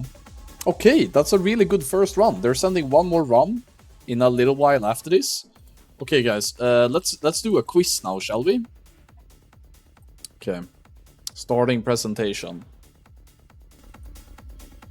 Okay, I need to hide myself. If you want to partake in this quiz, you can either scan the QR code at the bottom left, or you can go to menti.com and type in the code numbers here, and I should see you appearing very, very soon. So go there, and I will see you. Give me 1 minute here. Let me see. No! Leak! What the fuck? Okay, we got 10 people coming in. That's good, that's good. I'll give you guys like 1 more minute to either get your smartphone out or use your web browser. If you're in here, we have them up here at the top right. 15 people. I would love to see a couple more of you make your way there.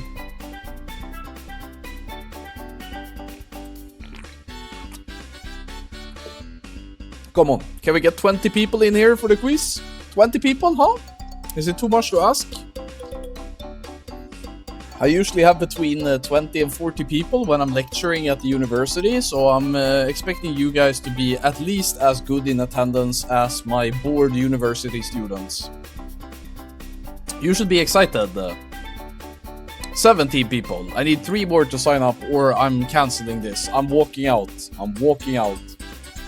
Foxdona says, scanning a sketchy QR code on the screen is a modern version of picking up a USB stick from the streets and plugging it in. True, actually. Now all I need is your mother's maiden name. 19 people. 1 more guy, bro. 20. Let's play. What is the first word you think when you hear Chinese Wrath Plus? What? Can you type? This is a scare. Ni Hao based.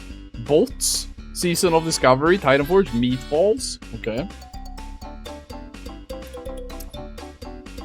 Some other words that I'm not legally allowed to speak on. Oh, the IT overlords are watching. Okay, perfect. It's working. Okay, test now to see if your clicking works. Can you click anywhere on this orc? Just to see that your touchscreen or mouse is working, because you're gonna need it for some of the questions that are gonna be coming. Okay, seems like 8 people have managed to click somewhere on the screen. 9, 10. Remember, there's a slight delay between the stream and what you see on your respective monitors. So maybe you want to look at your own monitor now and not through the actual stream. Okay, let's go. Question number 1. Oh my god, we got some rock signs here. We got, what is that, lollipop? An 8-ball. Get the football as well. Let's go. Answer quickly to get more points, guys. How many survival hunters are in the youth run? So the current world record. How many hunters do they have? Do they have 7, 8, 9, 10? How many hunters does the current world record in Titanforge run? You have 5 more seconds to answer. 2, 1. Oh, nicely done, guys. There's actually 8 of them. Good job, good job. Okay, let's see. Moving on. Answer quickly, get more points. Molten Core is phase 1. What raids are phase 2? Karazhan plus Sulaman, Black Temple and Hyjal, Serpent Shrine Caverns, and Tempest Keep. What is phase 2? Today we get Molten Core. What do we get like a month from now? They are moving straight into Serpent Shrine Caverns and Tempest Keep, which I think is actually gonna steal a little bit of hype from TBC Anniversary, because I think a lot of people are really excited about Serpent Shrine Caverns and Tempest Keep, and here comes China WoW, and it's just like, give me that shit, give me that hype. So I think they're gonna steal some interest there. Or, if you look in the background, there is a clue. Answer quickly. What's the polling rate of the Saber V2? What's the polling rate of this bad boy? Is it 6,000? Is it 7,000? Or is it 8,000? What's the polling rate of the mouse that we're doing a giveaway for today? Wireless technology. Oh, it's 8K! A lot of you guys were just like, there's no way he's gonna give us a higher number than the true number. You guys are very smart. Answer quickly, get more points. How many players in today's speedrun got world first tier 10? 1 guy, 3 guys, or 5 guys? In the current speedruns we're watching, how many of them? How many? In world first tier 10. In classic, not in back in the day. The correct answer is 3. 3 guys.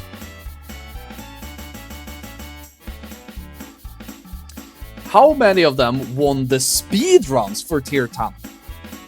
I don't know, like 1 guy, maybe 5 to 10 of them, maybe. More than 10 of them won the speedruns tier 10.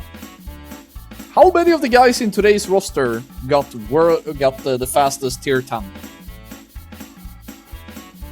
I didn't know exactly how many of them were gonna show up, but there's a lot of Nota players in today's roster, guys. I would say if you had to choose between Progress, Nota, and Newman, this is definitely a Nota-inspired roster. Oh, you got another little hint here. Let's see. Guess what the battery time is upwards. How long does this bad boy go without swapping? 40 hours max, 50 hours max, or 70 hours max? How long can I use this mouse before it starts glowing red and I need to put my USB-C in? How long? Wait, what? No correct answer? Okay, guys, this one is on me, actually. It's 70 hours, guys. It's 70 hours. I'm sorry to the 15 guys that actually got it right. I accidentally didn't put it in, but it's 70 hours. Okay, moving on. Forget about it. Oh, we got a little important thing here.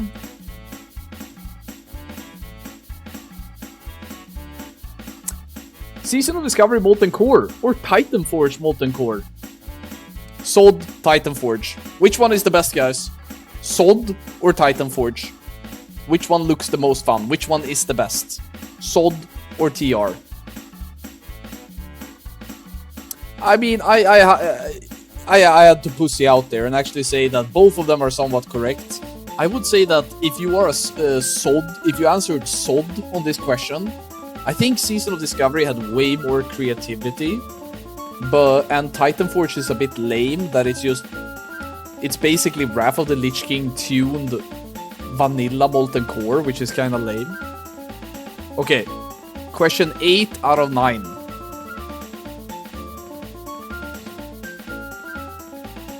What's the hardest part about playing Molten Core?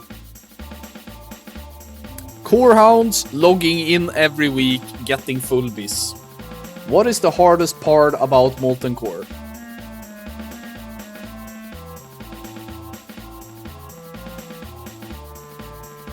There's only one correct answer. Yep, you guys got it right. The hardest part about playing Molten Core is doing it every week. Okay, guys, the final question.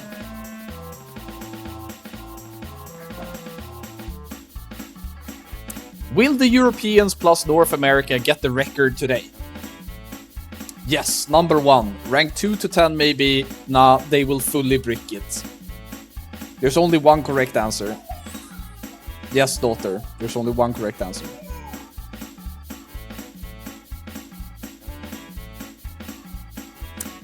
I have to say there's no correct answer because I didn't want to give anybody points for seeing into the future. This was more so to get a feel for what you guys felt was gonna happen. No points for this one, but it looks like you guys think rank 2 to 10, which I guess after the first one is very true.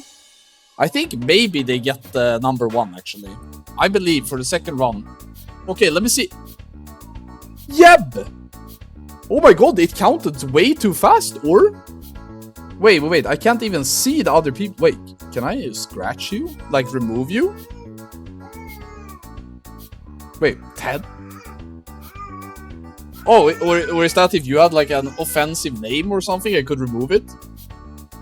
Wait. I see the other guy here. I see Dude Macchia. Is that Macchia? Cop 7. Bosse. Can't see. Not Creddy. That's an offensive name. I'm removing that. His name is Elsa now. Alright. Congratulations, Yeb. Congratulations. Sadly, there's no prize other than thank you for participating. So, this quiz was a bit thrown together. I accidentally fucked up one of the questions, but my goal is that if this becomes a recurring thing, I will make a bit more ambitious quiz for next week. Wait. Huh? Okay, there we go. Love myself a participation trophy. Yeah, well, you know, that's what progress is all about. Okay, guys, I need you to type in the chat right now what POV we should watch for the second one.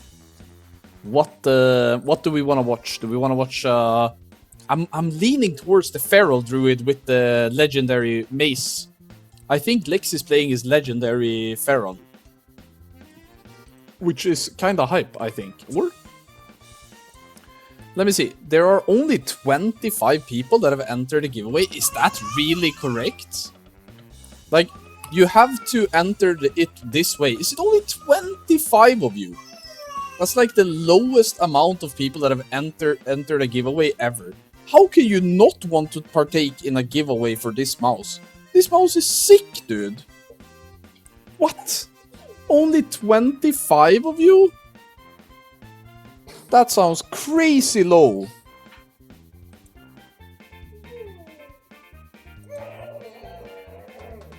Everybody's already gotten their gamer stuff. There's no way you got something better than this. I mean, maybe there's some top-end cringe stuff that's better, but I don't know. I love this mouse. Complete sellout, I guess, but what the fuck? 25 people? No, it has to be stuck, or... Let me see. If I refresh now, maybe it crashes, but I need to see. Did it get stuck? I see you guys typing. Okay, 39. Okay, 39. I had to refresh, guys. We're fine. But still, I was expecting a better... okay, 40. Let it climb a little bit. Let it savor a little bit. Okay, guys. The results are in from the first one. So, we have them third place. Only... what is that? 1 minute and 3 seconds behind. That's really good. Let's compare this bad boy.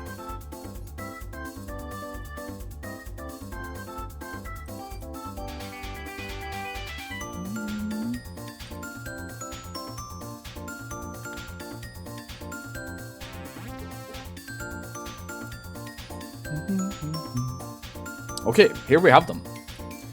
The comparison. We got the world record on the left and we got the Europeans on the right. Very close class performance.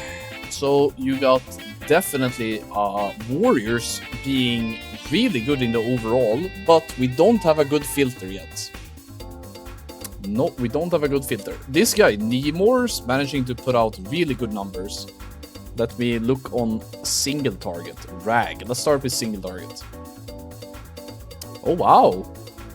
The Chinese are completely crushing it. The raid DPS on the Chinese is 22k higher. Oh my lord. Well, that is heartbreaking.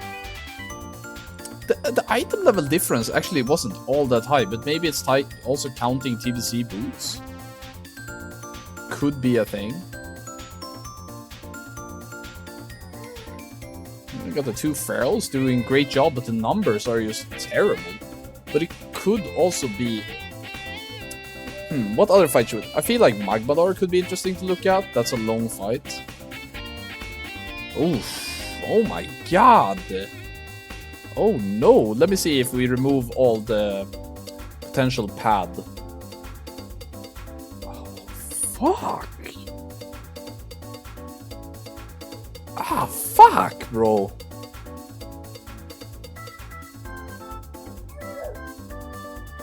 What else can we look at? We can... They did Shastra pretty well. They had a faster Shastra than the Hordes. Yeah, it looks like Shastra might have very low armor, potentially. Really good value from the warriors on Shastra. Okay, so Shastra was actually in favor. Lucifron was close. Magmadar, they completely destroyed, but that was disasters. Gehennas, they got destroyed. Gar was close. Let me look at Gar. And I only really care about damage done to Gar, not by the others.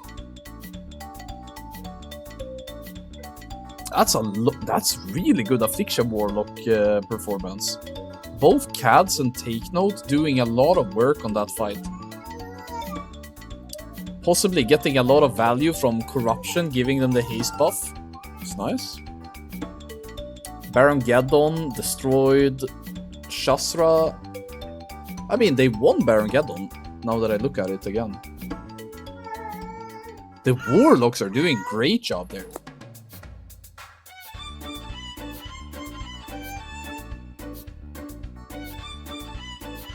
Yeah, Take Note really... But he's also having double Rogue. I'm wondering if they're both tricksing him.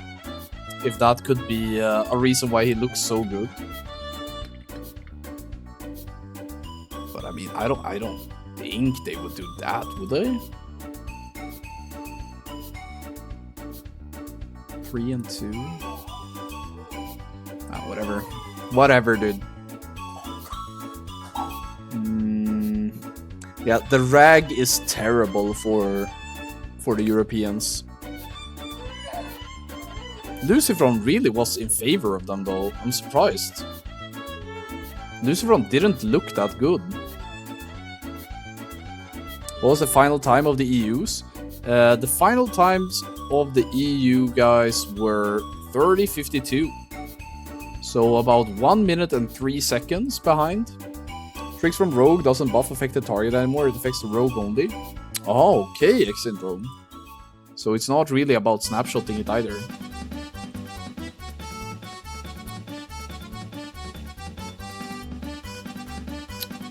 Well, overall damage is a lot of padding. Let's look at individual classes, shall we? I want to compare the two Enhancement Shamans, because that's the class that I have the best understanding of.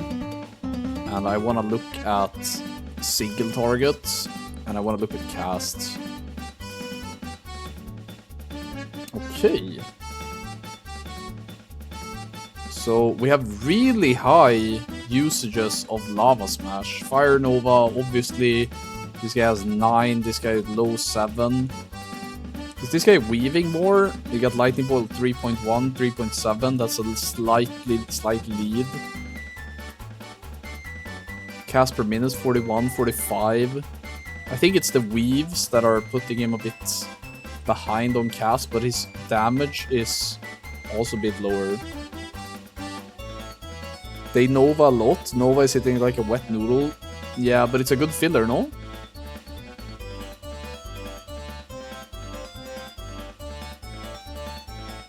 $3.3k.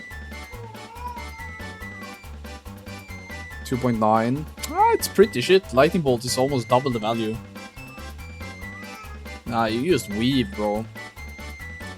Okay, so the shamans were somewhat close in that. Big difference between the two groups are the feral druids, no? Like, this feral druid is probably off-tanking a fuck ton, but Lex, he's up here, swiping his heart out.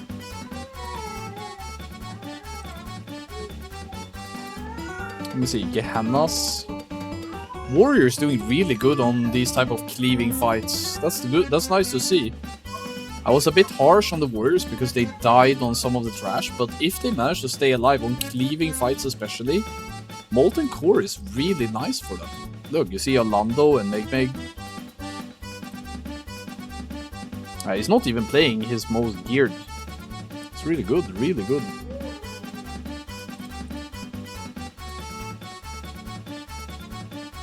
Major Domo, that was the disaster fight, no? 119, 128. Yeah, you can see it ends here for the Chinese, but the Europeans had to go for a bit longer. The numbers are so in favor of the Chinese. Alright. Pretty good. Completely different read on the meta by both of the groups. The Europeans going for a lot more Death Knights, whereas the Chinese are going hard for... Wait. That's what back music. Why is there circus music playing? We did a little bit of a quiz, and I wanted a quick break. But we're back on the regular schedule.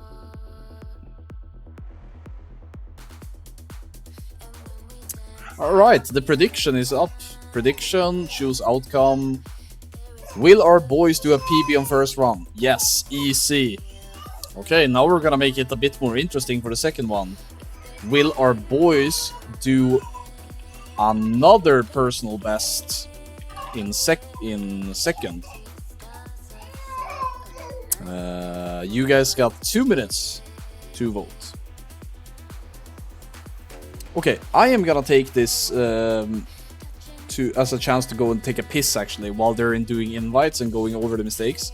I really suggest you guys also stretch your legs a little bit because we're in for another 30 minutes plus of action here. Hope you guys are having a lovely evening. Be right back.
All right.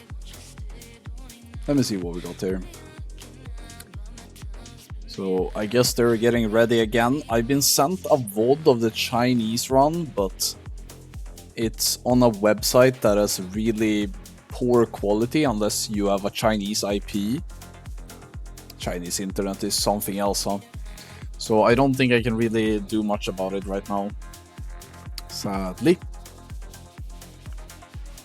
Did you guys decide yet which classes you want to watch? What you would like to watch the most? I'm leaning a bit towards the feral, not gonna lie.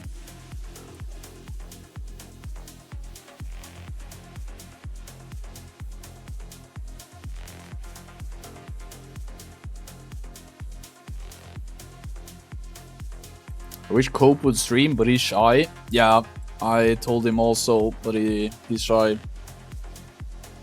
That's okay though. Streaming isn't for everyone. It's a hard life. Oh my god! Oh my lord! This guy's gear is kinda cook. Kinda cook.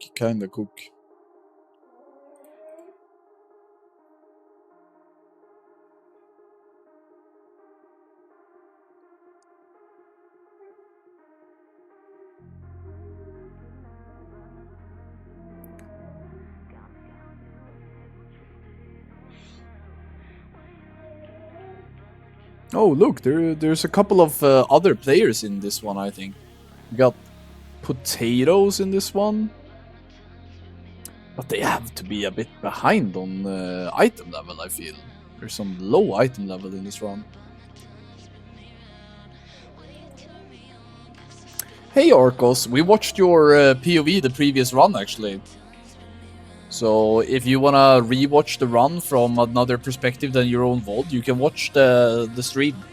I'll publish the VOD after the run today. We were watching from your point of view. It was really fun to watch you get knocked down into the lava on Magmador and swim around for a little bit. At first you decided that you wanted to swim around, and then you were like, oh never mind, I can actually go back. And you made your way back. That was nice. Love that. Glad I didn't know beforehand, I would have swam more in lava. Yeah, I was a bit sad when you decided to leave the lava, actually. I felt like you were doing great. Should have kept it up.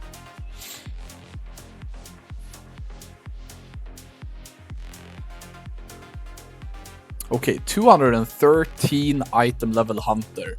Oh, wee, bro.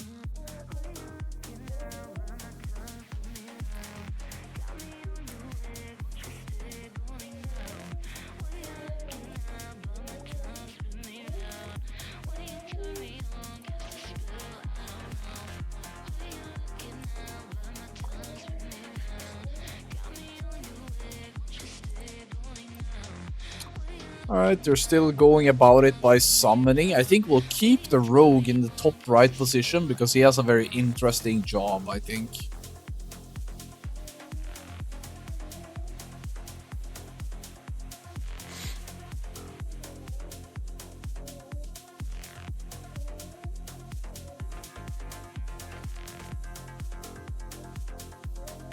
Sky says, I just joined, that was the first run. I mean, the first run was solid.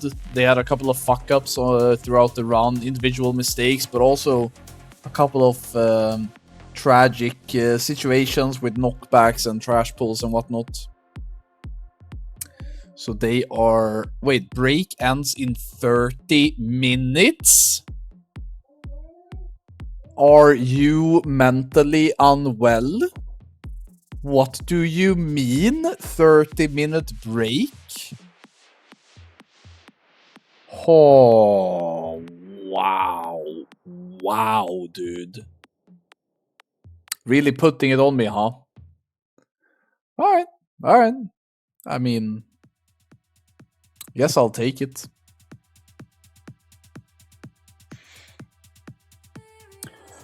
Oh, well, I mean, I'm dressed up. I'm good. Cope just put in the wrong timer, don't worry. Oh, you sure? Because 30-minute break timer sounds like some blackout ICC type shit.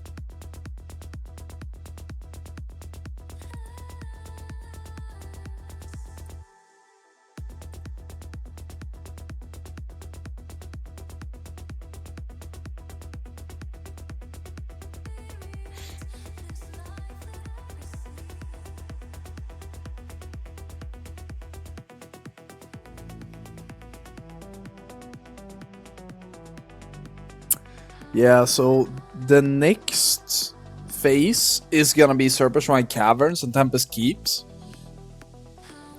which is the second phase in TBC. And when I talk to the guys that are excited about playing TBC Anniversary, that is basically the speedrunning tier that they are most excited for.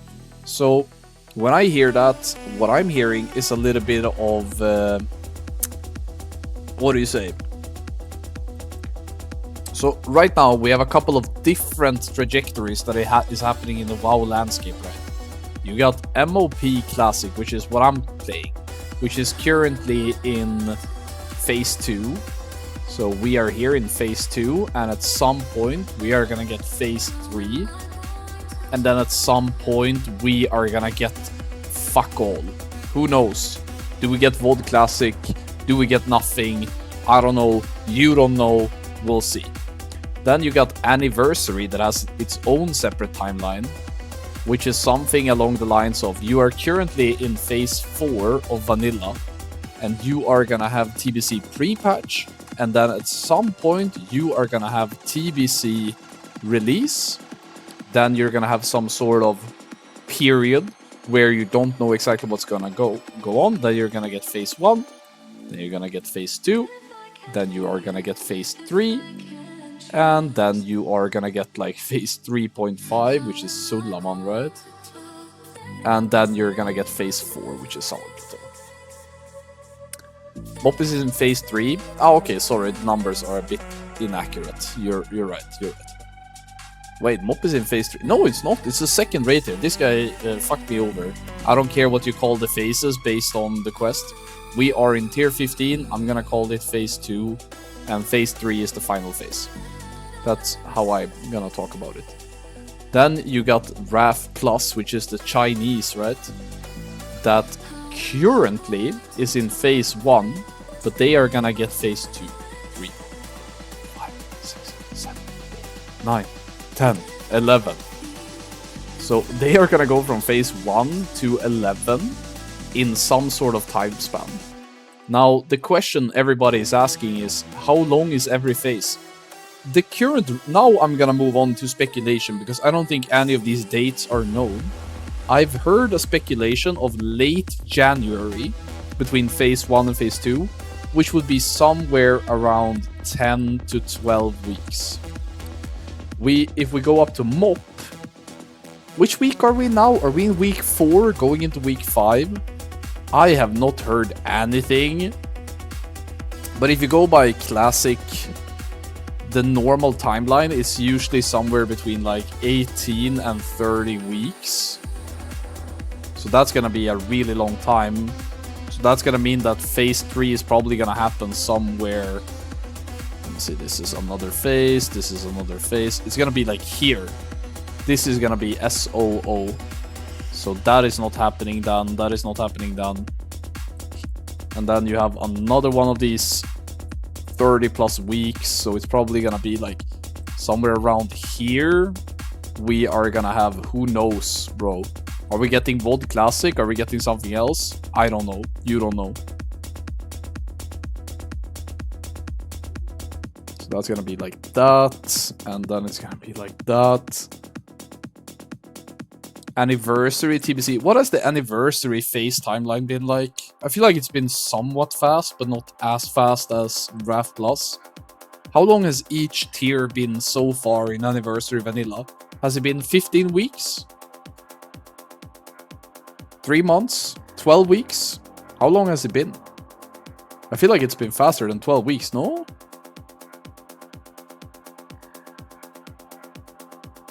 Has it been 12 weeks? And then you have a little bit of a pre-patch as well, so maybe this is like 16 weeks. And then it's maybe gonna stick to like 12 to 15. 12 to 15. This is just based on technical analysis, right? This is just based on Blizzard keeping the pace that they have right now. If they change anything, this doesn't work.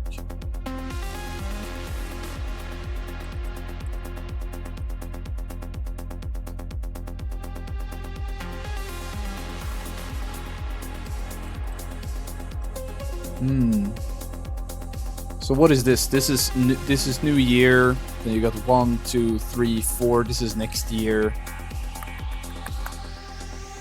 Going soon, no? Oh, are they? Oh shit! What the fuck? I'm getting baited by this. They're actually not that far away from starting, you guys. The fuck? Why is the stream up there so booged?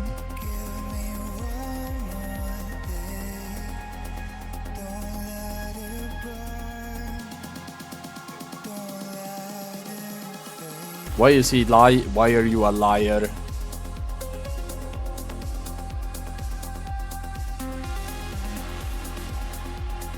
I don't understand. Is the rogue not playing anymore?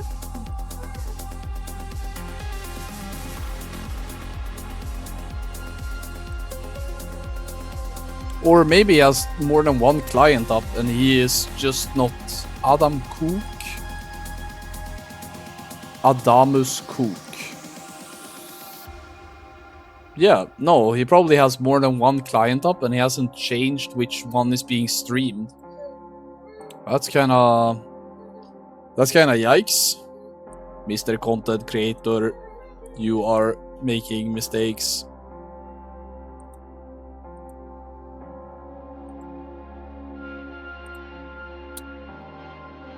Hoop, hoop, hoo. Because I can see the rogue going up here, right? He's leaving now to go and do his shit.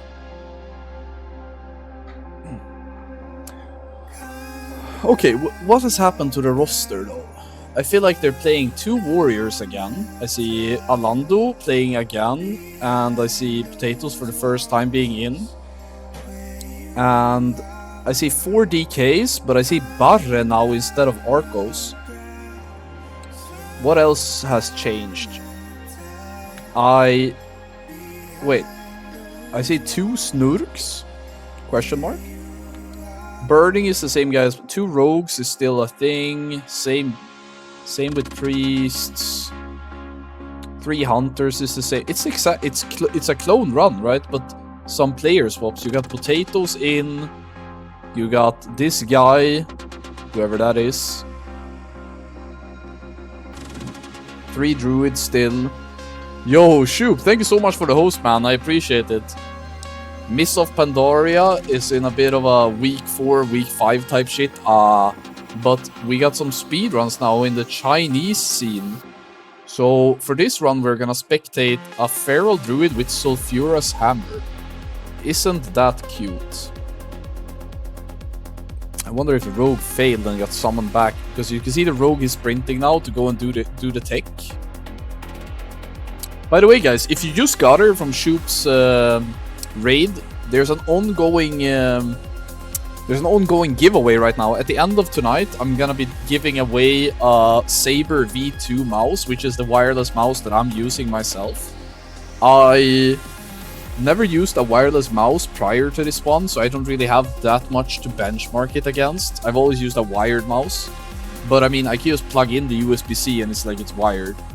And I'm really happy with it. So if you want your chance to get a Saber V2, you can enter the giveaway by typing !Saber V2.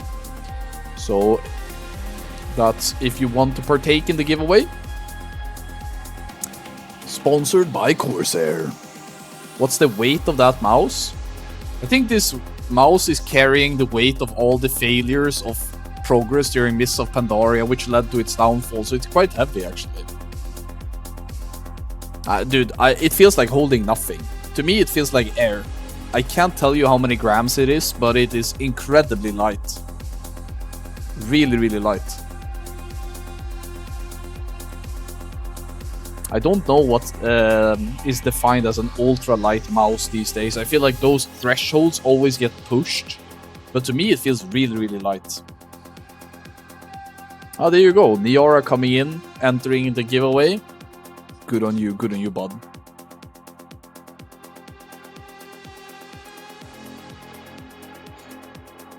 Oh, only having 1 rank of Healthstone. Can you not use multiple ranks? Can you not use multiple ranks of Healthstone in the Chinese version of Wrath? Am I cooked? Am I cooked in the bucket? Or is it multiple charges like in Mob Classic on this version of Wrath? Because I feel like whenever I was speedrunning, I wanted at least 2 health stones in my bag. And then you just have it macro to use a certain item ID. So it's like 1 good and some worse ones. We got mind visions coming out from the priests. They are hyped to see what the rogue is up to. Let's see if we can get to see what he's up to as well. No, he still hasn't changed. Like, this guy is showing his wrong rogue, man. The rogue you see here, he's currently away doing tech, but he's streaming his other monitor. Lame. Last time it was just, oh, pulled in 10 seconds. Really?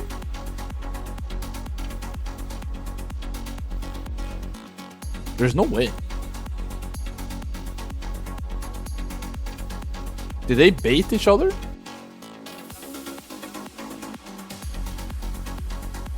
Nah. What's the second trinket? Is that PvP DMC? I think that might be the PvP DMC, yeah. Is that really the second best trinket as a Feral Druid? I'm not really up to date with the different stat values and sims over there. They use a completely different sim from the one that we used back in Wrath. They have like a Chinese sim that's like an app you need to download. It's the Berserker Darkmoon card. 3 stacks get crit. Is that better than Whetstone and shit? It gives 200 AP on China as well. Okay, that sounds pretty good actually. That sounds really, really good. Considering it's an epic trinket, and epic trinkets are kind of hard to come by in the first phase. That's kind of good, kind of good.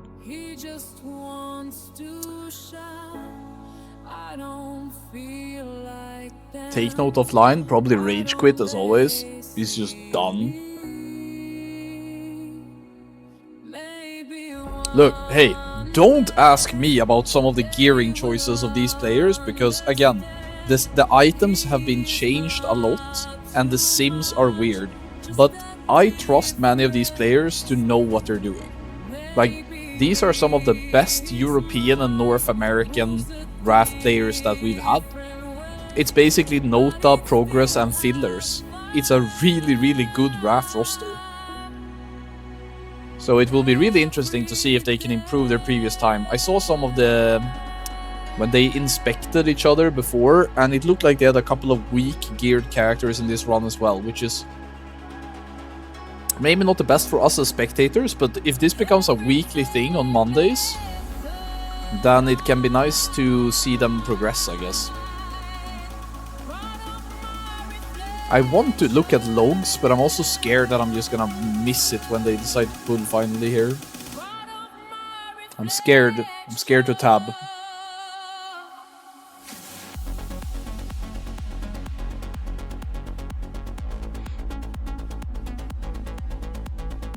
Protection Warrior, huh? I saw the Chinese opted for... I'm pretty sure the Chinese opted to play with Prot Paladin, but I remember the warrior tank in Nota. His name was Phil Westside, Phil West, something like that. He played warrior a lot in tier 7, tier 8. Which was kind of cool to see, because it's not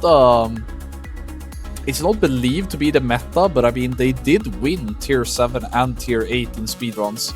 Not sure if you could credit that to just the warrior though, but he did manage to make it work to the very least.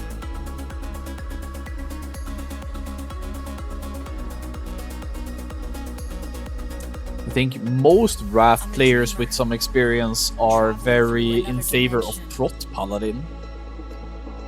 Even for speedruns. For progression, there's like no contest, but for speedruns as well. JX says, how come you aren't playing Titan? Well, there's a couple of reasons. One of the reasons is that I'm trying to step away a bit from World of Warcraft because I have so much other stuff going on. so I don't want to accidentally start another chapter of WoW. The second thing is that it's a bit troublesome to play on the Chinese servers. It takes some setting up, you might need a VPN, there's some hidden cost that might appear. So it's a bit more expensive than playing on the European versions of WoW. And the third one is, I feel a bit done with Wrath of the Lich King.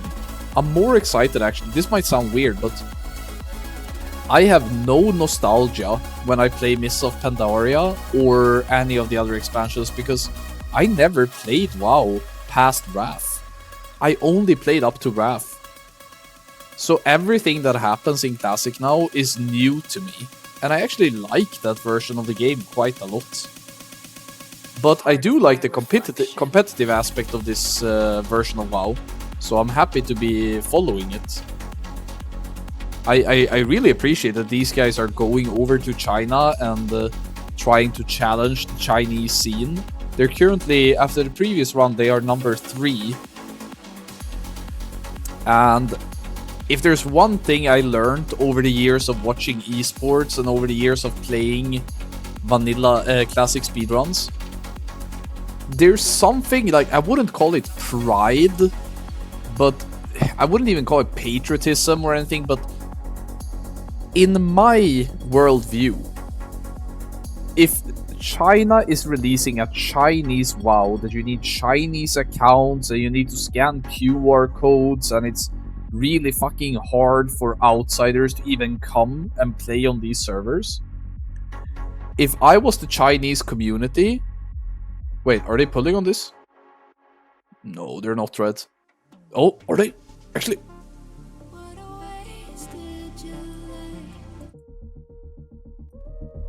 So fucking hard to know when these guys are going or not, dude. What the hell?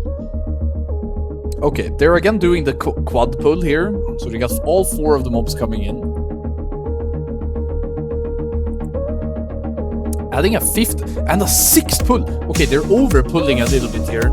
They're doing one more trash pack than before, risking it a little bit. Take notes dead. Affliction Warlock down. Really bad.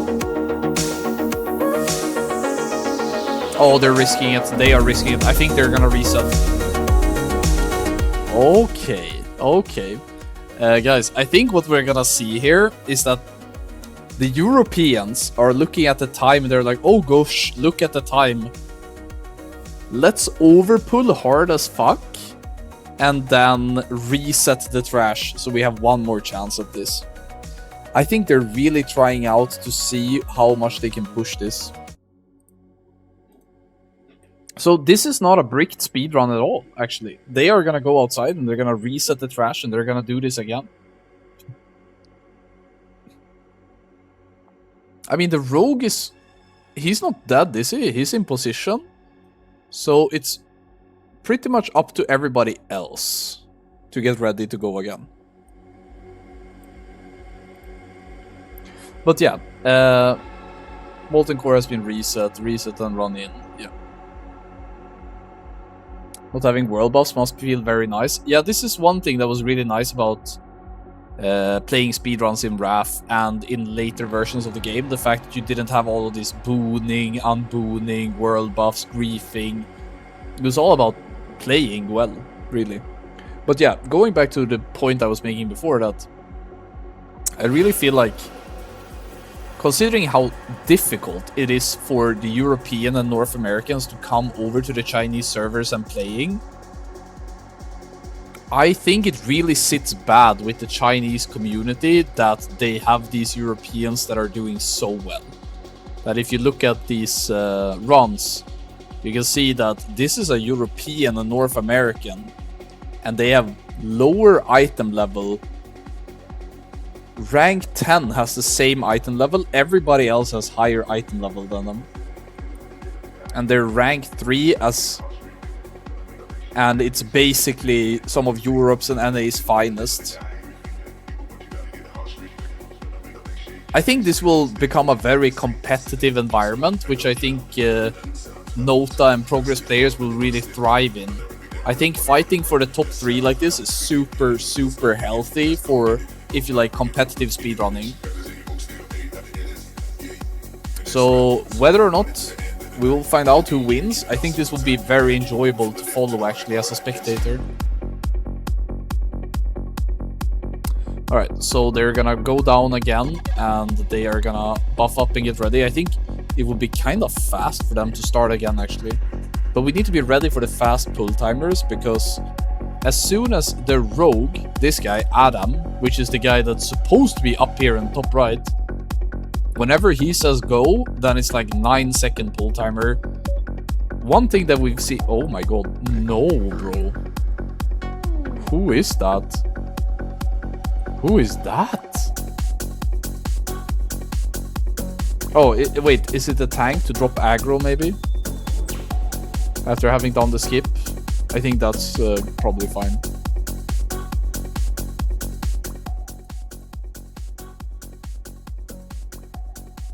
Wait, you guys haven't told me. Is the music echoing if I do this? Is it like echo on the music right now?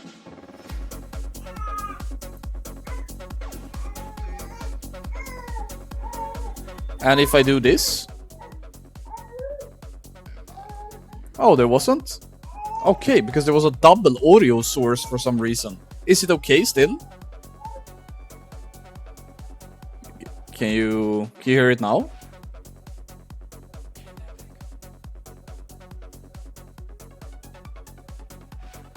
I just want to make sure that you guys hear music right now. You can only hear Orlando in the background. What? Really?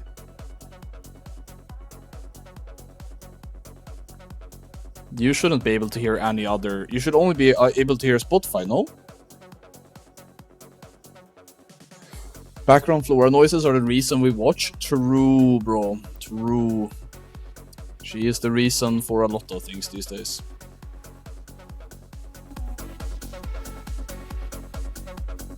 Can you hear music now again?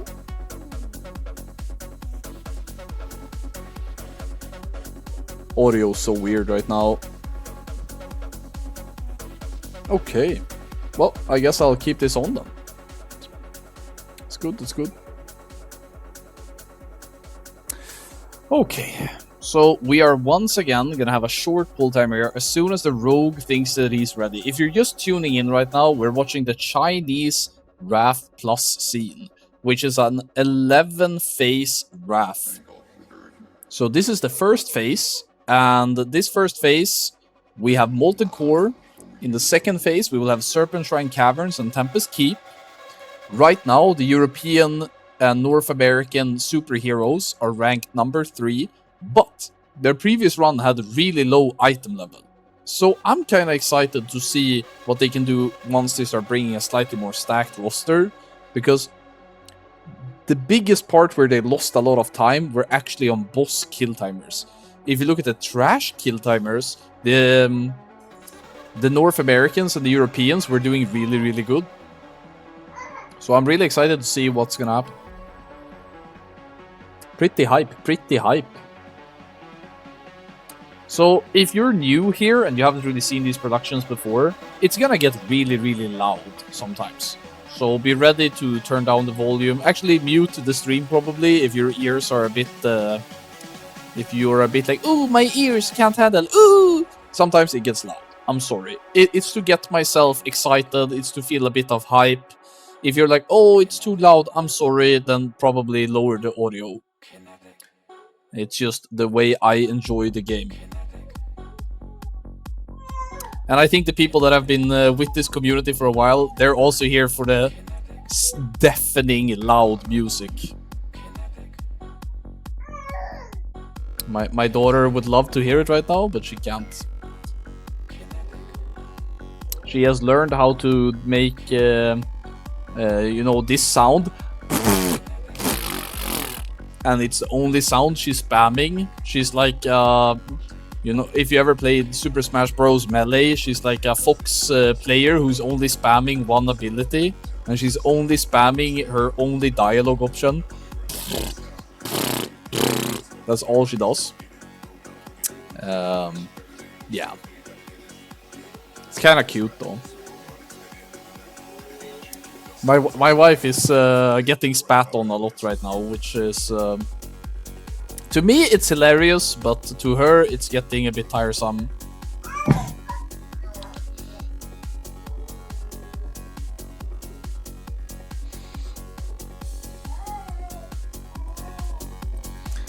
By the way, guys, I have to ask, because when I ask in the Corsair Discord, I only get people who are like sold to the brand, right? I can't trust them at all. Does anybody in my community have a Corsair chair?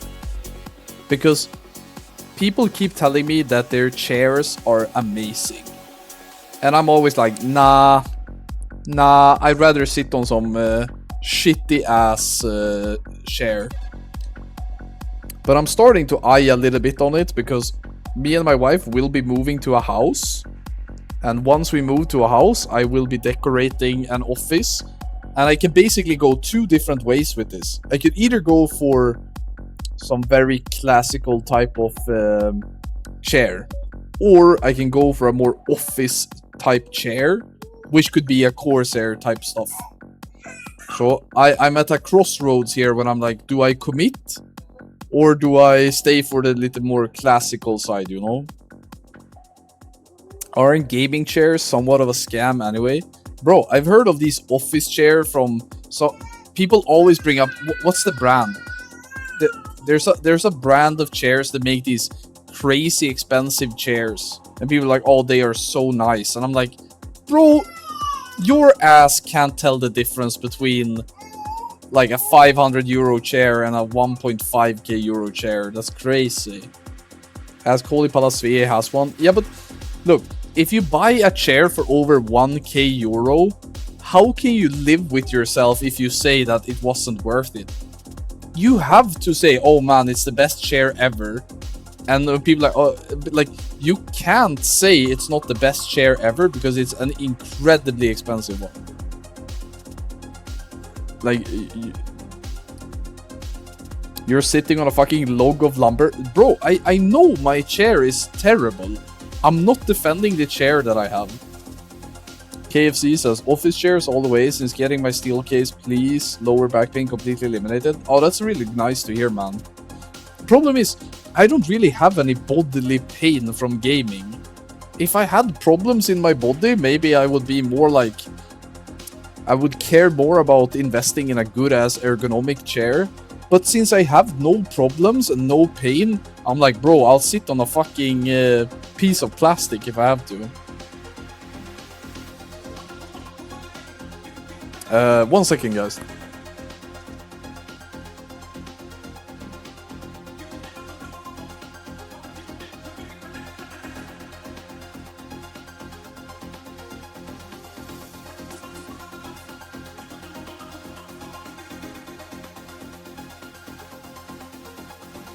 Nothing quite like a gamer staining a 1k chair. Look. I'm not flaming anybody that splurges themselves on their hobbies, right? Hey, hell, if you have money, if you're working for it and you're spending many hours a week, a month, why not treat yourself something nice, you know? Why not? I'm just really bad at that. I wish I was better at it though. Right now, I'm saving up money to buy a robot vacuum cleaner that also has, you know, the... What do you call it? That it also mops the floor. So it's gonna vacuum and mop the floor. So I'm looking at some really like mid-range, high-end type of robot vacuum cleaner for when we move to a house. That is what I'm gonna enjoy myself, guys. That's how you know you are an adult, when you're excited about buying a robot vacuum cleaner. Mom and Dad raved about the robot all Christmas. You know what? I would fit right in. I would be sitting there sipping on some glögg and be like, oh, so which functions does it have? Other people are like, oh, 8,000 polling rate on a Saber V2. And I'm sitting here like, but how fast do rotator number 5 go? Okay. Oh. Okay. Okay, guys, this is gonna be really clutch. Let's see how aggressive they are here at the very start. So we got a 2-pack coming in. So they're doing 2 packs right now. This should be very manageable. Oh, I see a Lava Annihilator. It's actually a 3-pack pack. You have number 4 coming in, number 5, number 6, and number 7. Okay, Priest is dead. Discipline Priest is dead. Everybody is dead. Oh, this is...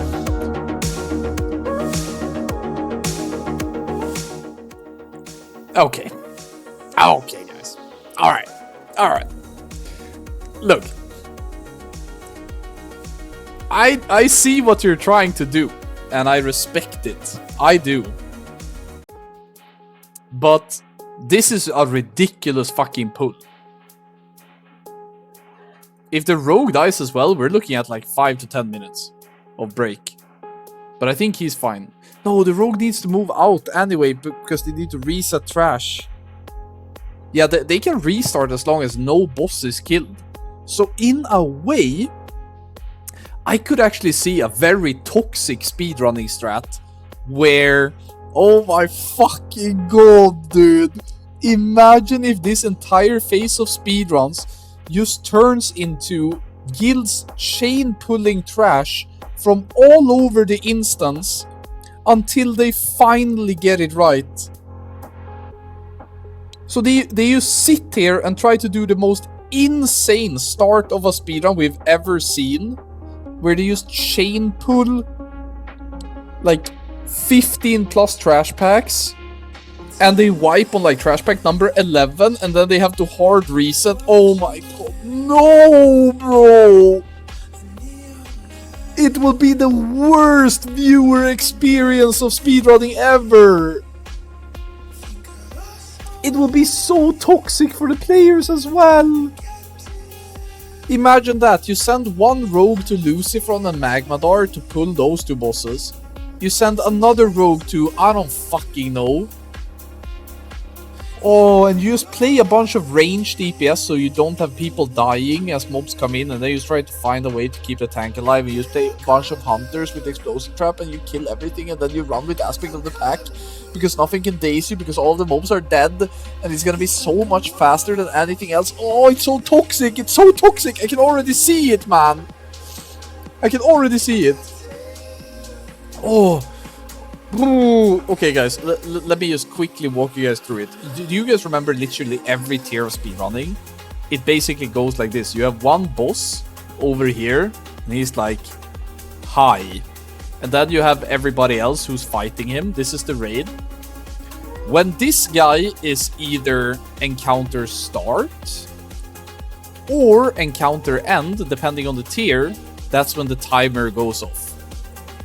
Meaning that anything that happens before this is up for grabs. So if you can find a way to, like, I don't know, send people around here and pull this guy, and maybe you go around like this and you pull this guy, things that shouldn't even be accessible to you, you can do a lot of things that are super risky and will save time before, like, this becomes what locks you in. Because if you wipe to these guys, you can just reset the trash. Holy. And the thing about Molten Core is that usually you have a boss, right? And then he usually has a gate. So there's a gate behind him, right? This gate prevents you from pulling this trash that is over here.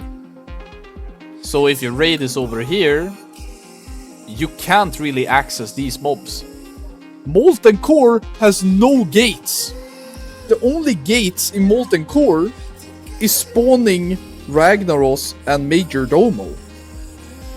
Right? That's the only gates.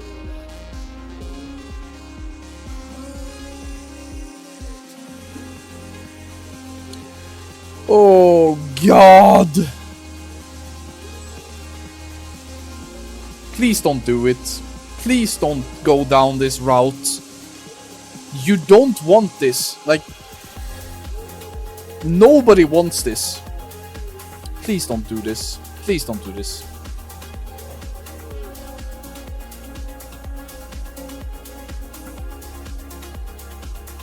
Kata Phase 1 speedrunning vibes. Yeah, but Kata Phase 1, there were so many gates that it was all about fishing the right boss.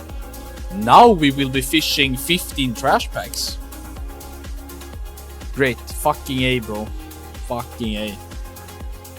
Still better than waiting 20 minutes for chicken and hiking Malgar. Yeah, I mean, obviously, if you're doing actual parse runs, that is even worse. That's even worse. So speedrunning will always be less toxic than parsing, but yeah. Muga says, that sounds like every speedrunning prep ever for other games. Yeah, but the biggest difference, Muga, between speedrunning other games and speedrunning World of Warcraft is that in many other speedrunning games, they are single players. So when you do incredible setups and you fail it, you can immediately learn from that failure.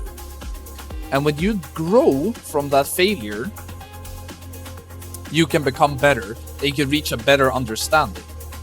But when you are trying to speedrun with 24 other people, there will be times when all of your time and effort is completely wasted because somebody else did not do their job. You didn't learn anything. There was nothing you could have done to prevent it. It was not your fault. Somebody else fucked up and now your week is ruined. This isn't something that happens in a single player game where everything is sort of in the hands of the player and then it comes down to probability and execution and those type of things.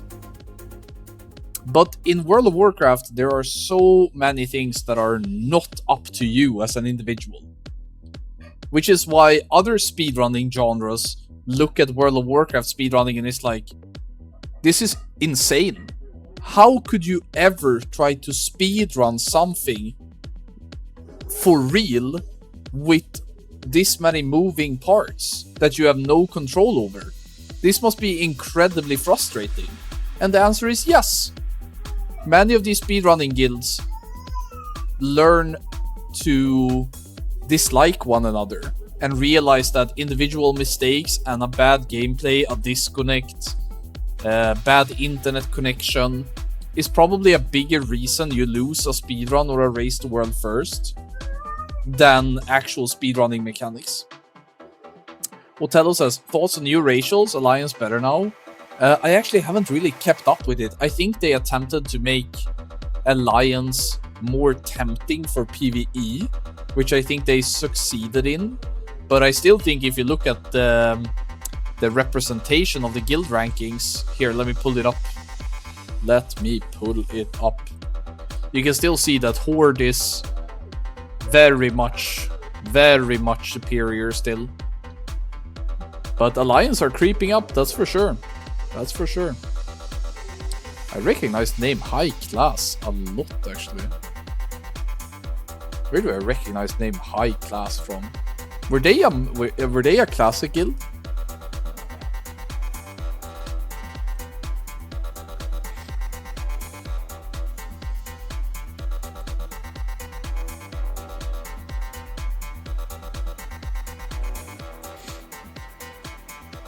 Muga says, yeah, it's more those super random number generated states that some games have. You have to spam recently, you get them for sure. A nightmare doing this with 25 people. Yeah, I think Minecraft speedruns are a pretty good example where people are fishing on multiple clients at the same time until they get a good starting point.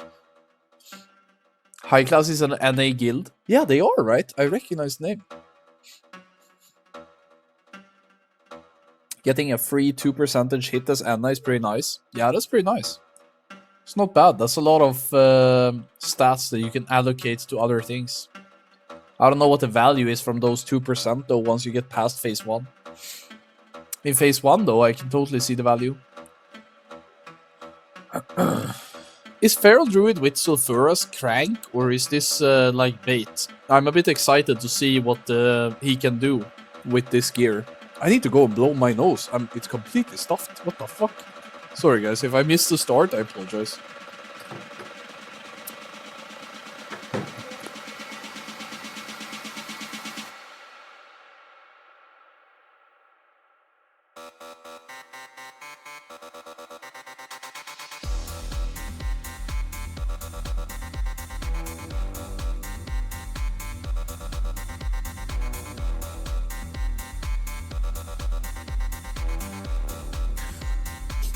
This code has been something else, you guys. 1 second.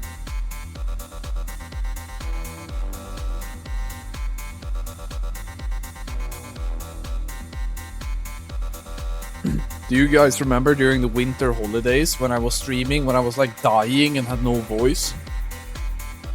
I'm still having the same cold, by the way. It is absolutely ridiculous.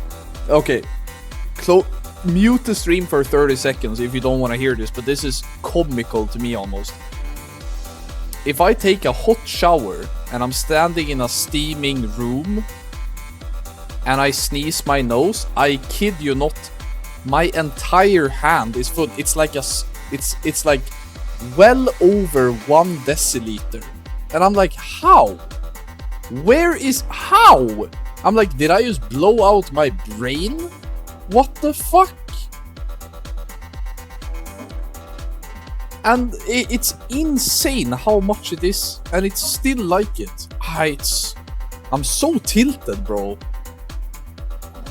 Having a man cold, like a sore throat and a little bit of, ooh, I'm so weak. That's one thing. This is something else, man. There's so much.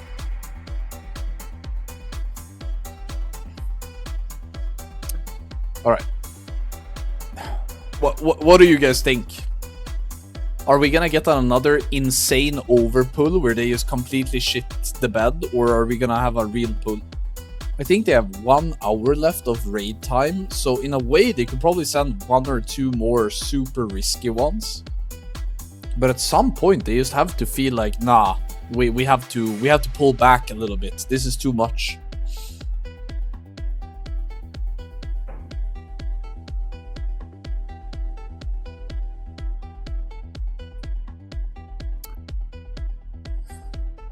Go big or go home. I mean, yeah. But I feel like this pull that we are about to witness, there's no limit to how big it can become. And that's very terrifying.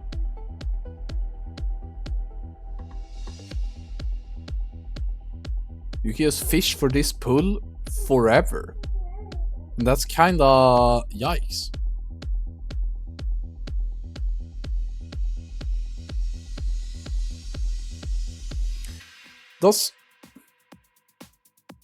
Does he have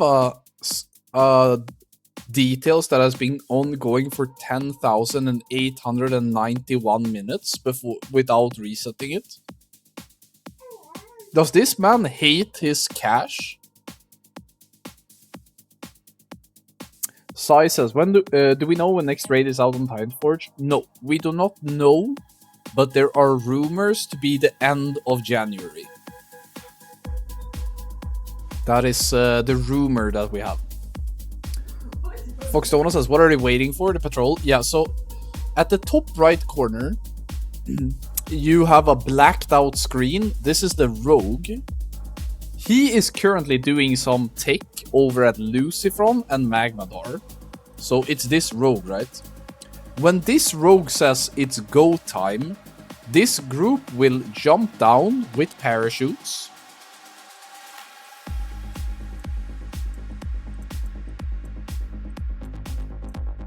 They will jump down and I think we're getting close now. And they will pull in. On the current personal best they have, they pulled in 4 packs. But we've seen them pull in 7 or 8 packs, which has caused them to skull emoji.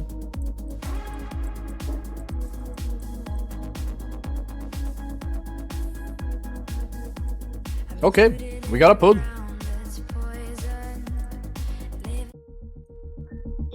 Alright, let's see guys how many pulls they're doing this time and if they can make it. This is 1. It's very important that they kill the Ancient Corant. That's 2 pulls. They got Lava Spawn instead. Okay, going pretty safe here. They had a 3rd pull in there as well. Okay. That is very conservative. Very conservative pull.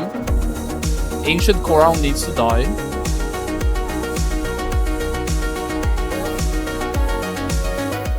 If they don't kill the Ancient Corehound fast enough, they all get disoriented. That's why it's so important to focus it down.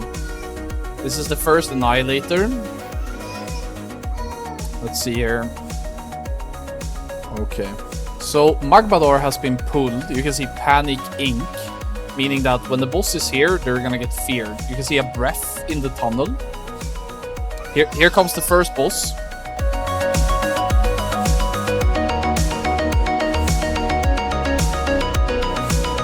Okay. They're doing a slightly different tanking position here. Last time they did it here, and it resulted in at least one guy getting knocked off. Shout out to Arcos. Thanks for streaming your pod. This is possibly a safer strat if they get feared. It's going to be very hard to accidentally pull mobs if you get feared here. Panic in 2. Panic, panic. Panic.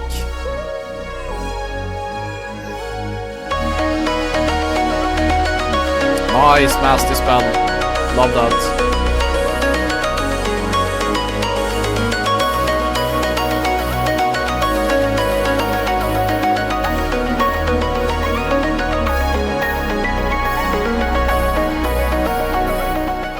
Okay, so they pulled double Corehound?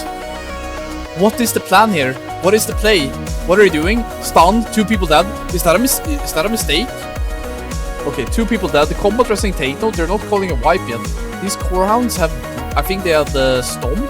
This Panic is gonna be super dangerous if it goes off at a bad time. Fear, nice master spell coming in from at least one of the priests. Dropping really lower, no deaths, no casualties. Both Corehounds are dead. Can they come back? Divine Hymn has been used, both of them overlapped even. You have 1 combat rest left, couple of AoE taunts, you can see the CDs up here on the very left.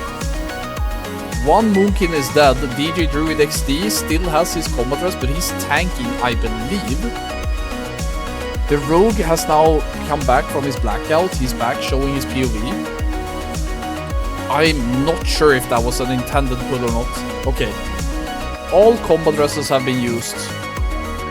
Innervate used on the Moonkin by himself. Mana is looking kind of fine. There's Holy Palace V. Okay. Alright. I think they're still in it, guys, but I think they lost a couple of seconds here on the Magmador kill because of those 2 extra Corehounds. I think these are the type of trash packs that we will maybe see being pulled on the very start here eventually. It's gonna be super fucking toxic. Let's see what the timer ends up looking like. Plus 26. Fuck yeah. What? Oh no. Lex moron, bro. He didn't reset the speedrun timer when they were doing the trash resets. The timer is completely bricked. How can this guy...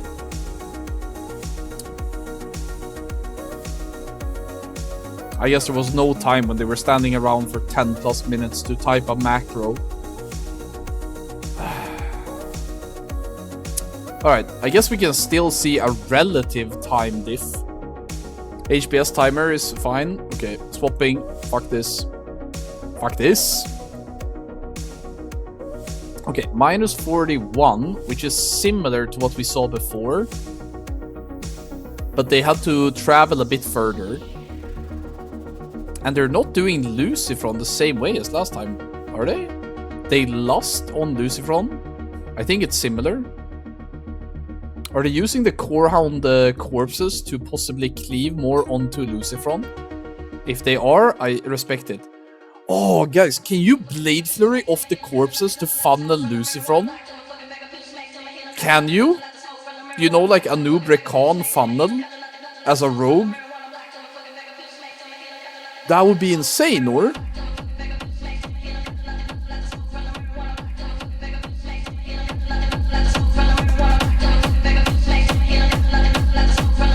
I feel like this is dying way faster.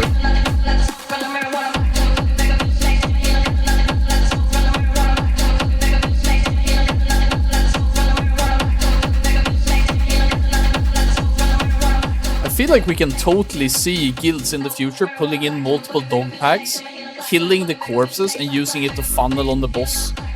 to do like 30 plus K DPS.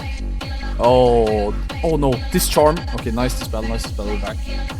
Yeah, this run has way more single target DPS because the routing was slightly worse this time, but they increased. Minus 53 is the best minus we've seen so far, I believe.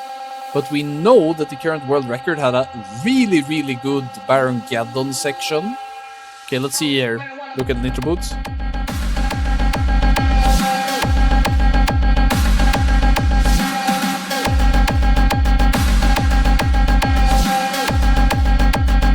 I like it a lot. Oh, Exander! Oh my god!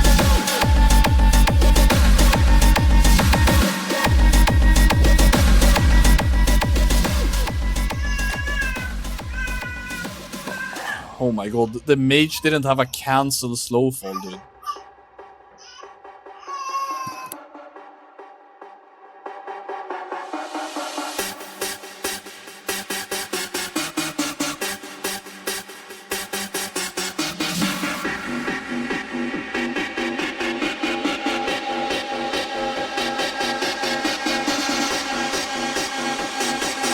Okay.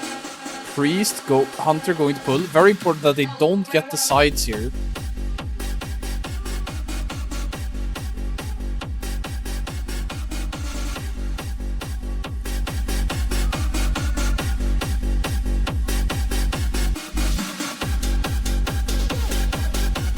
Lex Druid using all of his tanking defensives to pick up the adds.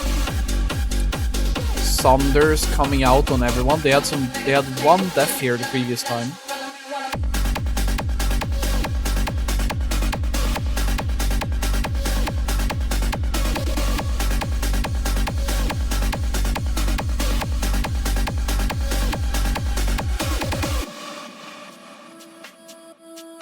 DPS is way better in this run, looks clean.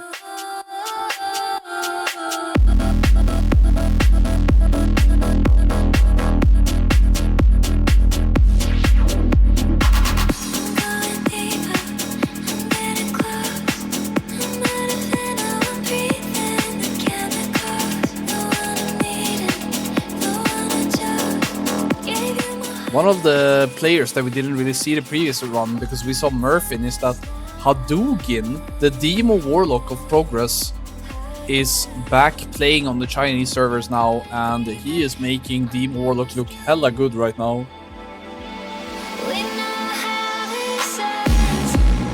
Still keeping a good gap here.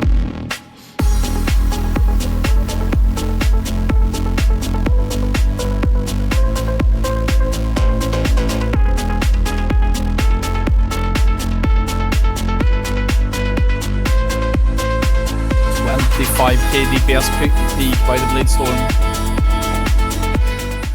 Alando is really showing that Bladestorm has some really good use cases. He was on that trash pack doing like 4 times the damage of some other classes.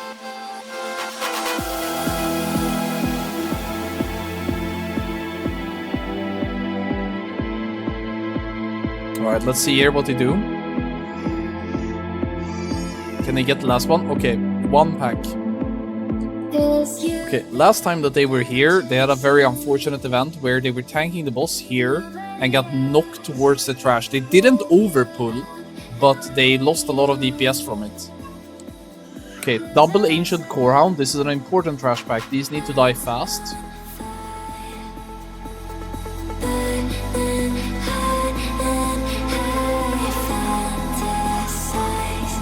DK dead.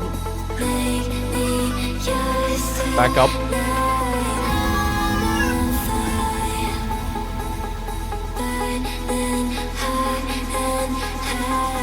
Alright, let's see. Okay, so what we want to watch for here is that you want Gar's percentage here to be lower than the rest of the ads. But it looks like they're doing way too much cleaving on the ads. Look at the ads just dying. But it's the Gar percentage that matters. Everything down here is semi-padding actually.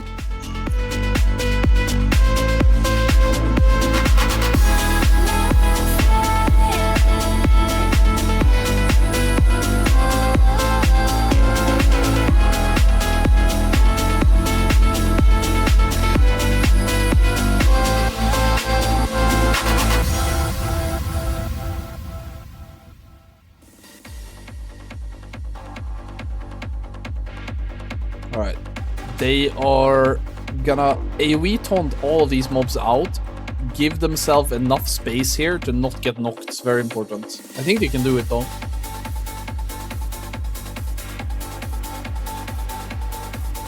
Let's see. The percentages are looking better and better though. You want these to die at some point. Snurk got him out. It's good. Look at the damage done for this fight. You have a lot of spreading being done by...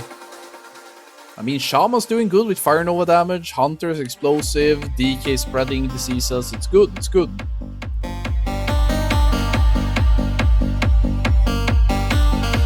Ads are dying. What? This is a really good Gar kill timer, actually. We know that the current world record has a really, really solid section. Okay, triple combo dress coming in.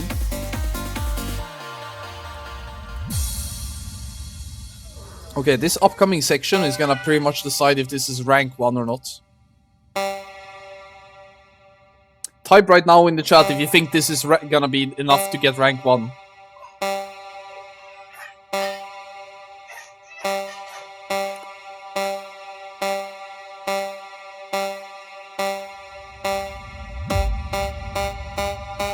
Okay, this is a pull. They're doing triple pack, fully stacked. Warrior, bop on the demo. Look at the demo warlock. Lex Druid 20k, demo warlock 28, Affliction dead. Surger dead. He died on Surger charge, I believe. Boss has been pulled. This is a much better, much better transition than the previous one. This is so much better.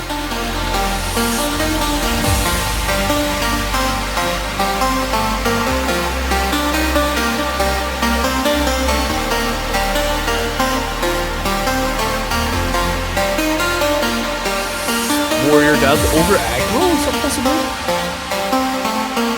Did the warrior really over aggro?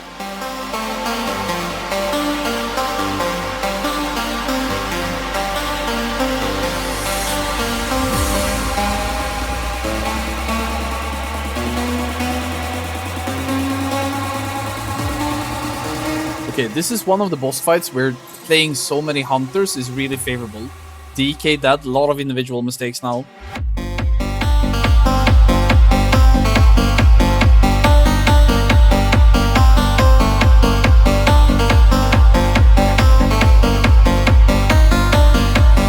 Round has been pulled.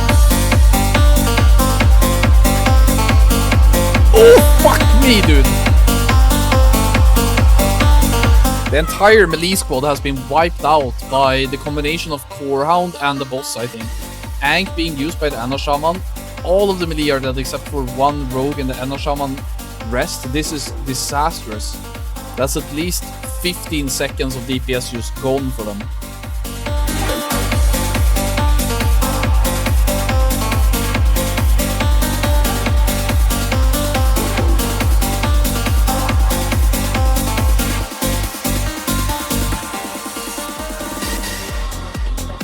I still think this is a better Baron Geddon than what they had before, but god damn, they lost so much there. I think that might have been the lead, but they're still probably on PB pace. Yeah, it's almost gone now, but we know that the current Chinese record has some wonky times as well. Last time when when the Europeans managed to do Shastra, they had a really good section. But they did this trash before them. Core Hound pull, 1, that's 2 packs. They're gonna need to get this one too.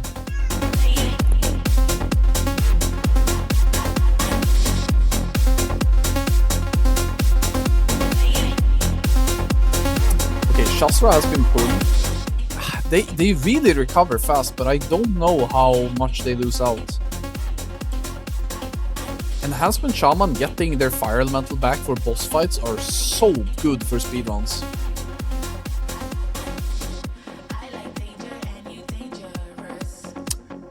Warlock dead.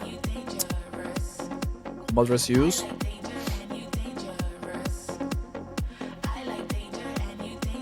There's not really healer deaths either. It's just mistakes, individual mistakes. Warlock again.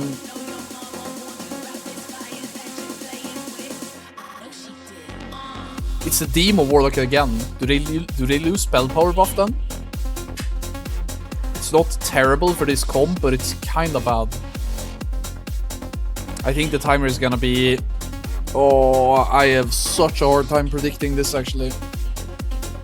Like plus 8 maybe? Plus 19. That's gonna be rough. It's possible, but it's gonna have to be really, really clean now. It's gonna have to be a really, really good upcoming segment.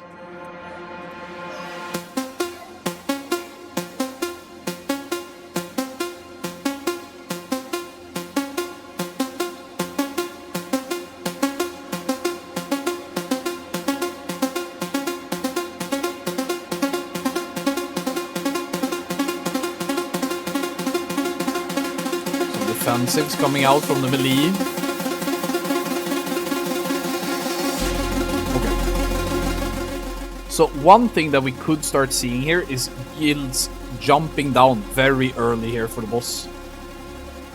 They're gonna pull 2 packs. You got another core hound over here and 1 final pack before you can reach the boss area. So they are most likely gonna do 2 more trash packs and then do the jump down. That's the safe way to go about this, and it enables the pull. Oh, and it's a Surger too. No, they have to do more. How ballsy do they need? Can they go here? Okay, first dog is dead. They have double Surger, is it? Oh, mage dies. It's a lot of ray damage. Shield wall from the DPS warrior though. Nicely done, nicely done. Really good when you see DPS players using their defensives. Okay, a lot of debuffs, but they are recovering somewhat.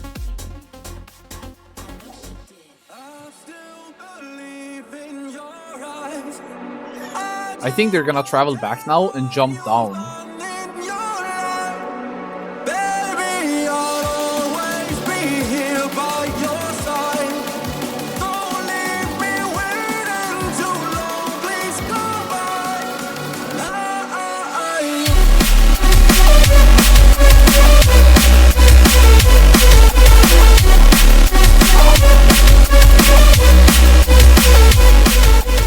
Almost looks like the hunter failed to parachute and took falling damage and then got the mechanic, which is incredibly unfortunate if that's what happened. But I don't want to say for sure that's what happened, but if he did indeed jump down, break his pelvis and then die to a boss mechanic, that is an individual mistake that's probably gonna cost you. 2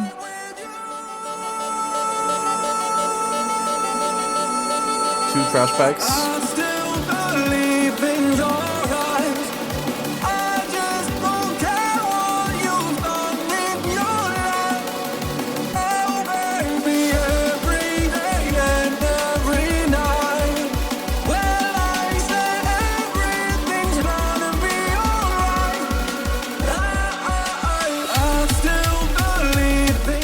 The single target DPS is much higher in this raid.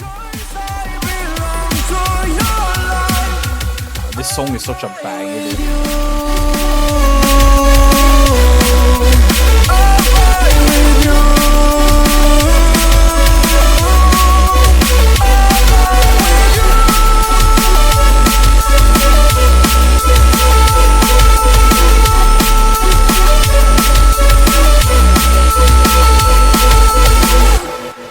Okay, quick meta check. The Enhancement Shaman is doing really well in this raid. For being a support class, it looks to be in a really good place. The DK is obviously cranking.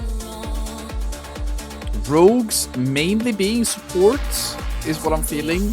For tech, Tricks of the Trade, Threat Transfer, even though Tricks only gives damage to the rogue. I feel like that's what it's all about. If you look at damage done overall, these numbers might have a lot of pad to them.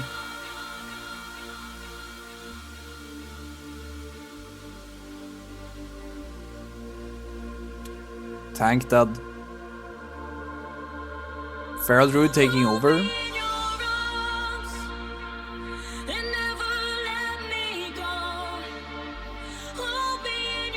DK dead. Second DK dead. Boss dead. Combat dresses are back up because of CD resets on boss encounter, and this timer is very hard to go by. I think when Major Domo dies, that's the number we really want. This one is rough though.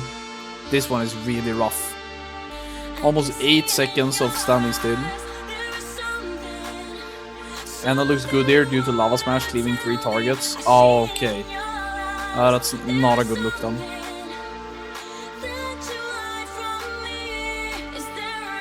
Okay, so they're probably gonna pull the boss up here. You can see the Hunter is already going and pulling.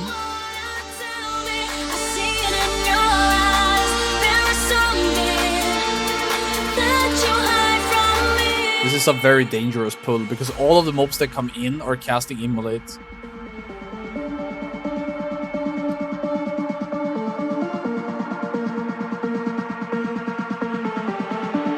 Lots of Immolates.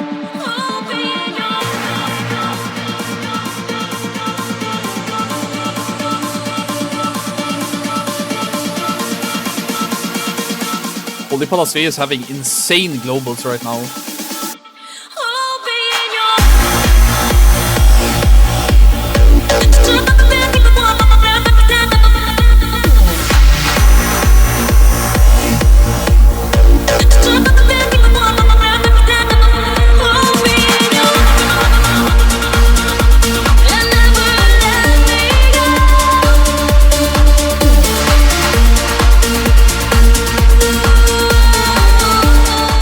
So they managed to stabilize that very risky pull nicely. They had people quite comfortably like above 60% health the entire time. So now they're gonna drag the boss towards Major Domo.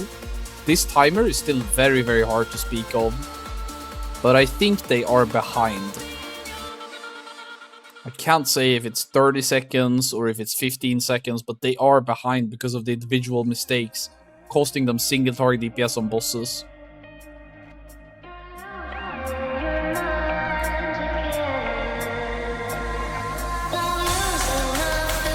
Drums of speed in 5. I think they probably hold.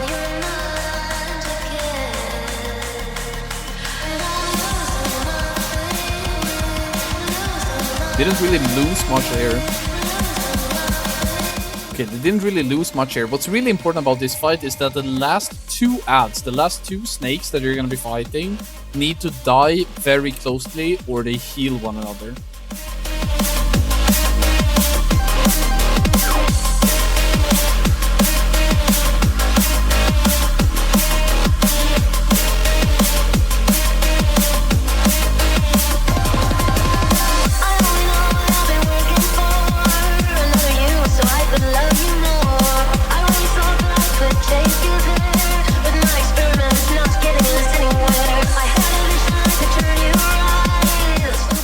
Shit, they are having a really good pull here. Let's see if the healing comes through here from the elites. It's all about... I feel like this is a really, really good kill time, depending on how they manage to kill them at the same time here. The Hunters and the Warlocks are doing work, bro. Let's see here. This is so clutch. Oh! I think they... Oh, it's 3 of them. They have to die super close now. No! Oh, that was so close. So close, man.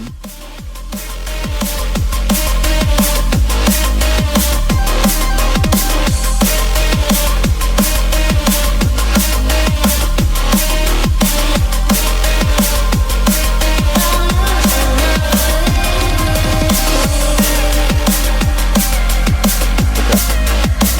So we are now gonna see a little bit of parachute action.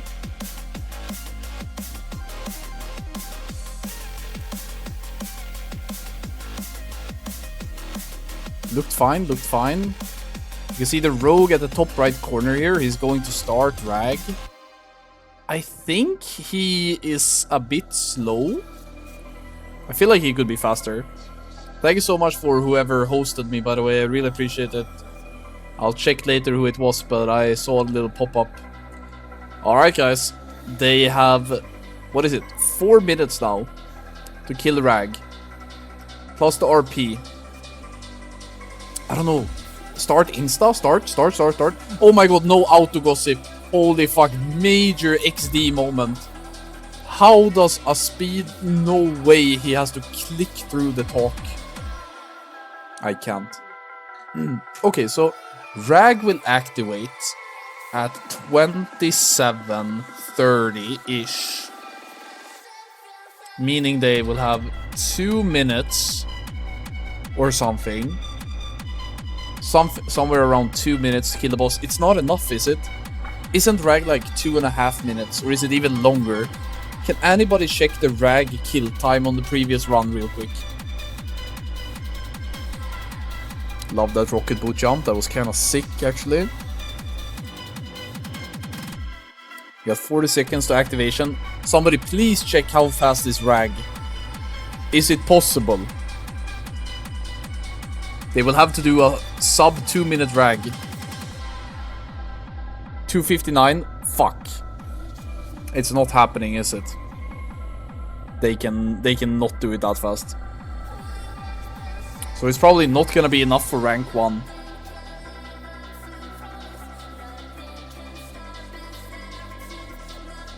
Alright, boss activating is... timing is decent, but the gossip, bro.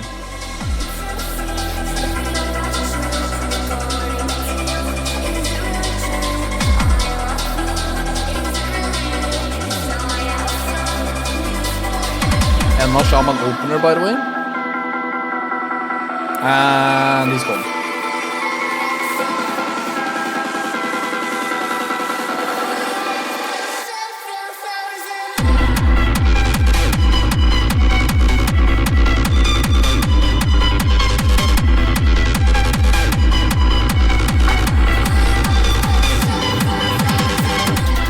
Okay, I'm actually gonna take this minute to talk about this. Like, you see, oh, that's a good knockback. What you want is for Rag's knockback to go on these people standing on the outside alone. The worst thing you can have is for the knockback to happen here or here. Those are bad ones, right? I will now teach you a little trick. Let's say you can hit Rag from here, here, or here. Position 1, 2, 3. Which one of these 3 positions do you think you would like to stand on as melee if you're gonna get knocked back? Which one of these 3 positions should the melee stack have on the knockback? If you really wanna play the game.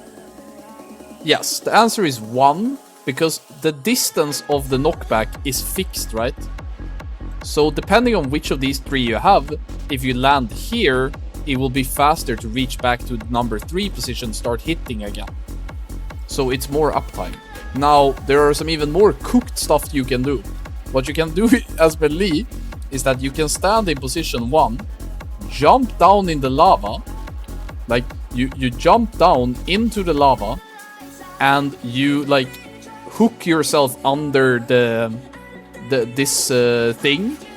So when you get knocked back, you just hit the edge here and you lose no uptime. So you go like this when you have a bar like this, and it tells you when you're gonna go down. So you go down, that you get knocked only this far, and that's it. Yeah, like this is basic shit, right? But instead you have people standing. If this is position 1, 2, 3. You have people here standing in position 2 for no reason. You should at least be in position 1, or you should even try to go for this one. It's not like the healers are gonna go oom. Yeah, 15 seconds. 16. That was good. That was good. Alright, good job, Europe. Good job, Europe. Can I get a round of applause for Europe coming over to China and asserting some sort of dominance? Very nice. Very nice. Very nice. Okay, guys. Let's see. What else do we have cooking for you guys today? I think we're approaching the end of the stream. So, what I'm gonna need from you guys now is to have a final go at entering the giveaway. This stream is sponsored with Corsair, and as part of my renewal for 2026, because they seem to like what I'm doing for the brand, we're doing a giveaway for the Saber V2, which is the mouse that I'm using. We already did the Menti quiz, we already talked about the specs. It's a super lightweight mouse, wireless, you just plug your USB-C when it needs to be charged, 70 hours of battery time, plenty of time to get your GDKP cuts in your splits. So overall, really good mouse. So let's see how many of you can enter. So let me pull it up here, stream giveaway. Let me see, how many have entered so far? 57. I feel like we should be able to pump up those numbers a little bit, right? 60. I'm gonna give everybody a fair chance, because I saw a couple of people just joining. I can see that there are some raiders here from watching from Clads. Thank you so very much, Clads. Really appreciate it. You brought your viewers at the right time to give them a chance at this lightweight mouse from Corsair, which is the same mouse that I'm using. So I'm gonna give you guys a little bit more time as we wait for Warcraft logs to update.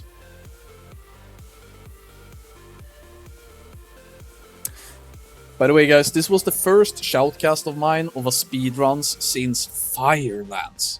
Can you imagine? It's been so long since I did one of these. Let me know in the comments if you would like to see more of this style of content. I personally would love to transition more and more into making these type of shoutcasts, covering the scene, talking to you guys about the competitive stuff. But there simply hasn't been that much. The log is up. Lovely.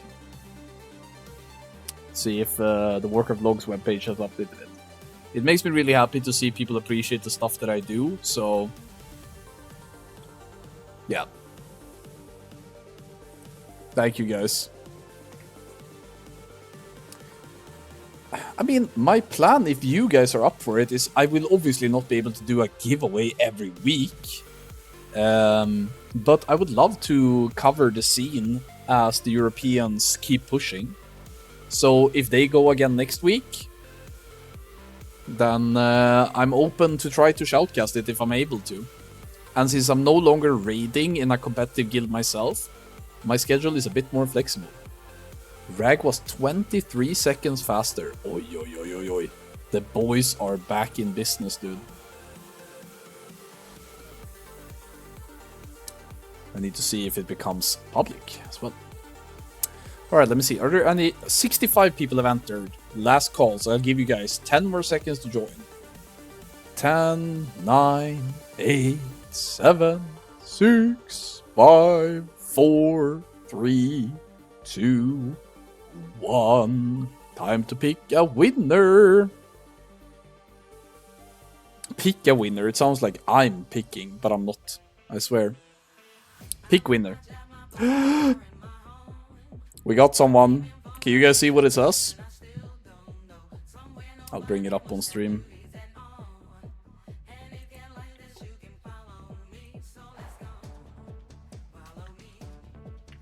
Yeah, I know it's Giga Dark. I'm aware, I'm aware.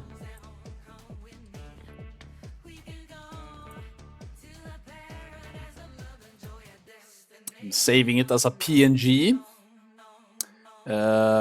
Let's see, giveaway, and what date is it? It is 26/01/05.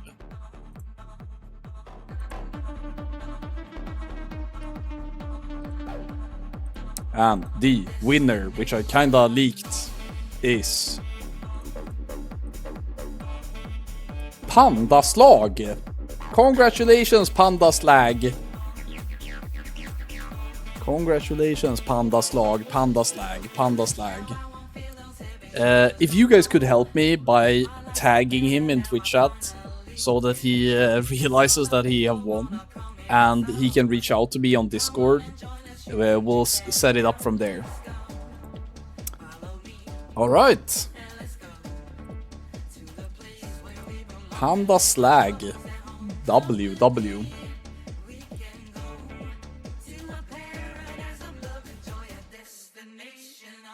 I will go to my community Discord, chat at Pandaslag, reach out.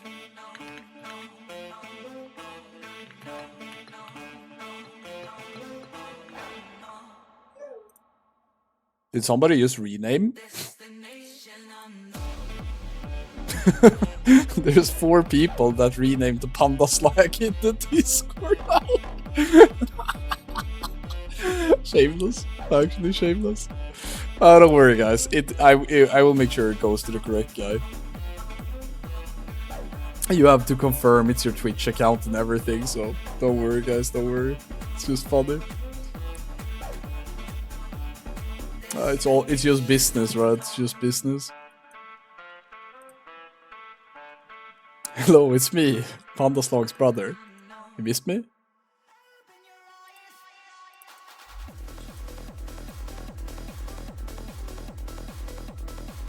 Alright. Okay.